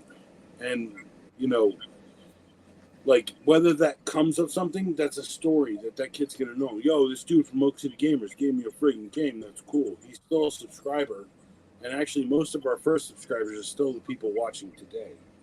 So Yeah. I can't say too much, but You bought his loyalty. I didn't buy his loyalty. I gave him a piece of consideration, Yeah. right? And I let the value of the game go, right? Yeah. I'm telling you, like, people that have been around YouTube for a while know that, years and years and years ago, before, like, again, the money came into it, the community was actually a community. And it was like, dude, you need this game to finish off your collection. Dude, I'll just send it to you. I do it all the time with Mr. Matthews. But if I bought it in intrinsic value, right? Oh, hey, and I've been subscribed to Art Sensei since before he was Art Sensei. So, Sensei, what do you think of my art? Oh, that's terrible. There you go. Still working on it. I'm transcribing the music I love onto it right now. And then I'm doing this, and they're all made of little tiny gems I make out of little jars I use for custom mixing paint. Freaking find me on Facebook. Matt Palmetier. Facebook. Social media has changed collecting. I'll tell you what. There you go. There's a one of a kind friggin' piece, dude. It's literally like I make these here. Oh my god, I'm stretching too far. Anyway, like I bought these little containers to free mix paint in, right? Because I do a lot of projects in my local area where I do skin tones on. Okay, long story short, I paint nutcrackers that people have bought for the last 20 years. I paint them black or a different version of black, and what I do is I keep like custom mixed paints in these. But if you look at this, it's got this little hexagon on the bottom, and for some reason, after Christmas, when my business dried up, I got really interested in these stupid friggin' things, and trying to pull one out right now on live on camera, but there it is. Okay, so I have an X-Acto knife, and I pop it out of this thing, There's the glass jar. Here's the result. And it's literally, dude, this is like my art has been variations on a theme, which is wow. Now that I'm looking at this, hold on, that's perfect. Right there, it fits. It's like Tetris, but with hexagons. Well, that's the thing is, it is like art. Like art is like it's hexis. Yeah, it's like tetragon. No, it's like Tetris, right? It is literally like deciding the right move before you do it. Art Sensei, go on Facebook, find me. I'm at Matt Palmetier or at Art by the XO, ECKSO. I'm working on a YouTube channel for it right now, but it's literally like it's like the long play game in my life, and the short play game is stuff I'd rather send to Chris because, like I said, I've got like a whole slew of footage. When I bought this camera, I made my son do a bunch of footage of Toys to Life Infinity stuff, and they'd be great shorts. I just need you to collate them and mess with them, and then put my logo on them, and then you've got like free stuff for your Toy Freaks channel because I really want to support that. No, like because I'm a toy freak, dude. It's going really well. Like no, and I know it is, but I'm saying like your daily random Disney Infinity figure selection, right? Yeah. And then you pop it up there, and it says Toy Freaks, and it says X Oak City Gamers, right? Yeah. I think I dropped that in the Humvee when I was like, "This one brought by Matt from Oak City Gamers." Yeah, no, I'm saying I'm ready and willing to do some cross pollination and work with you because honestly, I trust you very, very much. Like okay, growing up like a complete stoner, okay, like straight up, I have a serious distrust of police, and that's something I've had to get over the years because of paranoia, without even ever getting high, right? Yeah, because I'm like one of those guys who like everything that normally happens when you do something, the opposite happens, right? I'm like the guy who takes like aspirin and it hurts more, so I'm literally wired differently. Okay, like I'm 6.5 feet tall. Like buying anything is a chore for me, right? Like Chris, I absolutely love the fact that you are like, let's call it regular sized, and you somehow never have been like, dude, I wish I was 7 feet tall. 7 feet tall, bulletproof, isn't that a country song? No, why would you want to be 7 feet tall? You bump your head everywhere. You do this through every doorway, and I'm 6.5 feet, and I don't have to through every doorway, but I do through. I'm 6 foot 6'1" in boots. That's what I'm saying, right? Like, you have enough to understand it's not a curse. You have enough to understand it's not a blessing, right? Like, right? Like you have enough to understand, like, hey, 6'1", I use my height when I need it, But like for me, I can easily just like tell people to do what I want them to by like, look, mofo, you got to do like this. Very, very imposing. Yeah. I mean, like that's what I'm saying is like I'm automatically 6 inches taller than pretty much anyone's ever lived in their life. And like the reality is I just try to be a nice guy no matter where I go. And that's why I have connections with thrift stores, with game stores, Honestly, I like game stores. I owe that guy $100. I got to give him $100. I'm not going to go and buy games from him until I have that $100. But I'll tell you, dude, COVID's been a bee, and everything after has been like, like more fuel to the fire, right? Did you just fart? No, I did. No, I think you just farted. I did not. You would have heard my farts. My farts are like.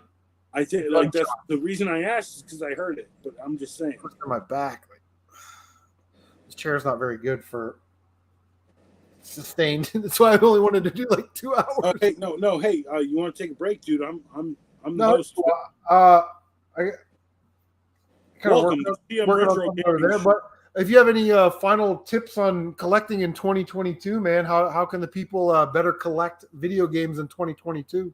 I think we went over it, man. It's just know who you are, right? Know what your money is, right? Spend accordingly to those things that you know already. right? Don't go over your budget. Never go over your budget. Yeah. Like if it means like literally Art Sensei, you have no idea how much this is sponsored by Ice or Icy Hot. What do you call them? Icy Hot pads. Yeah. Like, Yeah, I know, right? Straight up. Anyway, like know yourself. Know what your budget is. mm-hmm. Know when you're going into it, right? Have a goal. You know what I mean? Like they say, like a goal without a plan is a wish. Here's the most important thing. Like no matter how you quantify, if you're like weekly, monthly, bi-monthly, whatever you want to say, like I want to spend this amount of month per month, or every 2 months, or 3 months, or every week, or 2 weeks, whatever your situation is. Okay. Stay within your budget. If you find yourself in a place where you're like, I'm about to spend the next 3 weeks worth of my budget on one thing, don't do it. Yeah. Just leave it. Don't do it, right? Unless you know for a fact that you have something in the back end that you can sell that will give you the difference between the two of them.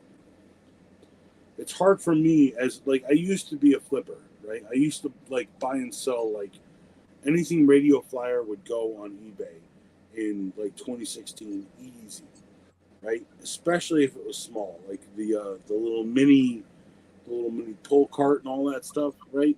The wagon. All I'm saying is like Retro Tiburon, you need to chill out. Yeah. Put that up on the thing. Like Matt's gonna start a stream on his channel, and then I'm gonna be a guest there, and we'll go 2 hours on his channel. No, we're never gonna do that because this is your channel, and I only show up to your channel. Like reality is like this wouldn't happen on Oak City Gamers because Oak City Gamers is for produced videos. If you wanted to see the streams, they'd be on Oak City Streamers. Oh, and the problem is streamers. Yeah, and the problem is that's kind of run by the other guys right now, the other 2 guys in my crew. Right, and they're just not feeling it right now because no one gives love to streamers anymore. Yeah, and then YouTube's got this whole thing, man, where it's like, do you want me to do shorts? Do you want me to do videos under 12 minutes? Do you want me to live stream? What is it that you want me to do? You know what I mean? Like they change the rules of the game, and when you kind of start to figure it out a little bit, then they go, nope, don't do that anymore. Nope, yep. It's hey, you need to stream, and then we streamed like 5 or 6 things, and it like ruined our channel. But don't stream too long. Don't go more than 2.5 hours because people that rewatch the stream only watch for an average duration of. It's like, dude, I just want to make videos for free. No. You know, it's like I've seen the numbers. The people who care about you, they show up to the stream, they watch 15 minutes, they put a like on it. Yeah. That's it. Yeah. Look, MC Murr would know about that. He follows the numbers. Look, Chris, I'm one of the few people that watches your streams after you stream them. Dude, I get recommendations for things from you that are like 6 years old. Yeah, that's awesome. You know what I'm saying? And dude, I click on it all day because I'm like, yo, I love Chris, I love what he's talking about. And actually, I'm actually really looking for that moment where I'm like, yo, this is the point where Chris got old. Right, like straight up, but you're still looking young, so I think you're all right. Yeah. That's the thing, right? It's like I keep my I'm not gray on the sides, right? Yeah, I could still scrap with a couple. Yeah. What's Herm Edwards say? He's like, I'm too young to die, but I'm too old to take an ass whooping. There it is. Hey, and let me just go ahead and put this out. If you want to do an audio only version of this, where it's just you and me talking, it could be C&M Retro Gaming podcast. Chris and Matt. I'd definitely do a podcast. I just no, I'm saying Chris and Matt, we do it. We do like just call me up. Don't do. Let's not do this publicly. Just you have my phone number. We do like about like one Matt and Chris midlife mayhem podcast. Dude, you come up with it. I'll be there for it, dude. You are one of 3 people who have my actual phone number. Yeah. Right. Well, if you want to put that together, I'll jump on and you can get the audio and podcast. That's the thing. I don't have the time, right? Oh yeah, me either. But that's the thing is that if we could get together at some point, like just text me and be like, yo, when are you going to be alone at this point? And I'll record it and then we'll do that. And I'll probably sit here and try and figure out a way to record it too. like all my point I'm trying to say is like you know what I'm not I'm gonna ignore this anyway. He's saying stuff about Matt anyway. Like what I'm trying to say is like, dude, if you wanted to like sit here and just like shoot the shit for a half an hour, 45 minutes, and we call it a podcast, Yeah. dude, record it. Let's do it, and let's get it on the freaking ropes so that these 65 to 8 people will listen to it. Geeks with Cash, I expect you to be there. Yeah. Bells and whistles. Whenever we promote it, bright-eyed and bushy-tailed. But no, I mean, like reality is like I'm like. I could probably, instead of shooting you like raw footage, I could probably do you a couple of edits and like, you know, work some stuff together for your Toy Freak stuff. Cause I want to do I never found a place on my channel to do what I thought I would do with like the footage of, let's say, like, you know, rotating cast of new weekly, you know, Disney Infinity characters, right? Like I never found a place for that. That's my point. And like I think that there's a place for it. I think it's Toy Freaks. I want to support that. I care about you. Yeah. I'd love to do the cross promotion because like, you know, we're pretty damn wholesome, man. We don't talk about like all kinds of crazy stuff. We just talk about shitty games and how we're buying them for way too much money. Yeah.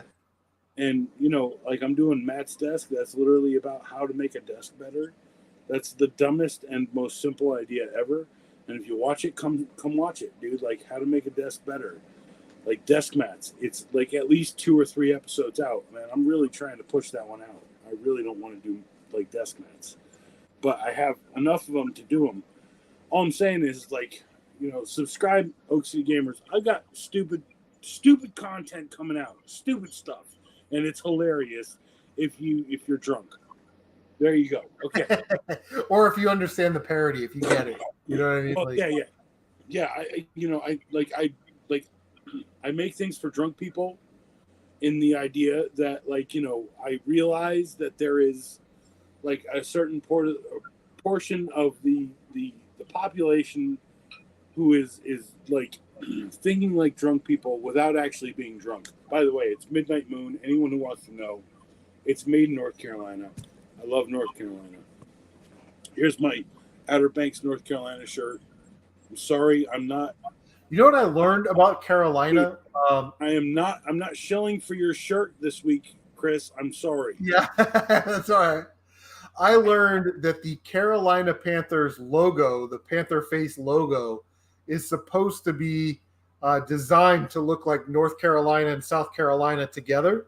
Yeah, I didn't know that. Mm-hmm. So I'm just gonna pull up. I was about to say because Charlotte takes care of most of the business, and there's a big part of Charlotte that's connected to South Carolina. It's called Greenville. Oh my God, I drooled a little bit. Anyway, it's called Greenville, and it is like radically way different than the rest of Charlotte.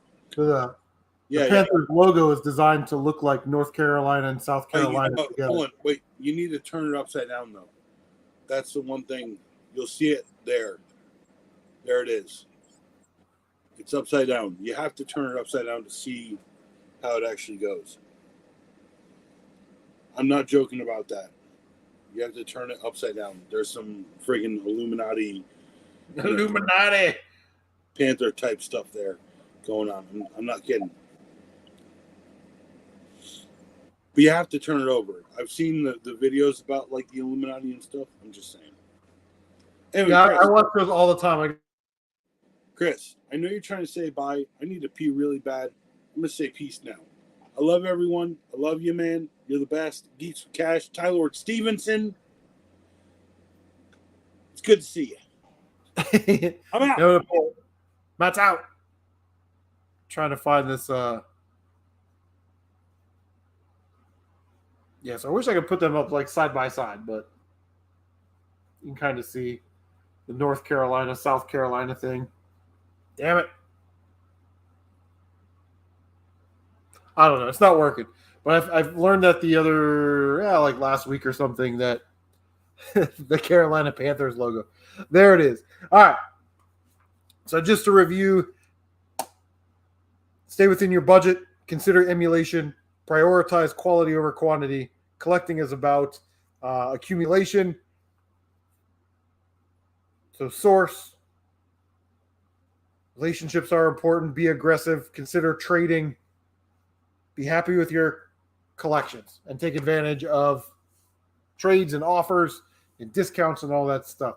Anyway, guys, wow, 2 hours and almost 30 minutes. I got a dirty PS2 that I need to clean and get ready for resale. But thank you guys so much for stopping by. If you think of anything, leave it in the comments section down below. I have this live stream on my YouTube channel here. And make sure you check out the Toy Freaks, which is my second channel if you're into micro machines. Been doing a lot of that lately. Thank you again to Matt for stopping by. JP, thank you for the super chat. Oak City, thank you for the super chat. Make sure you check out Oak City Gamers for free on YouTube. Guys, take care of yourselves, and we will see you on the next one.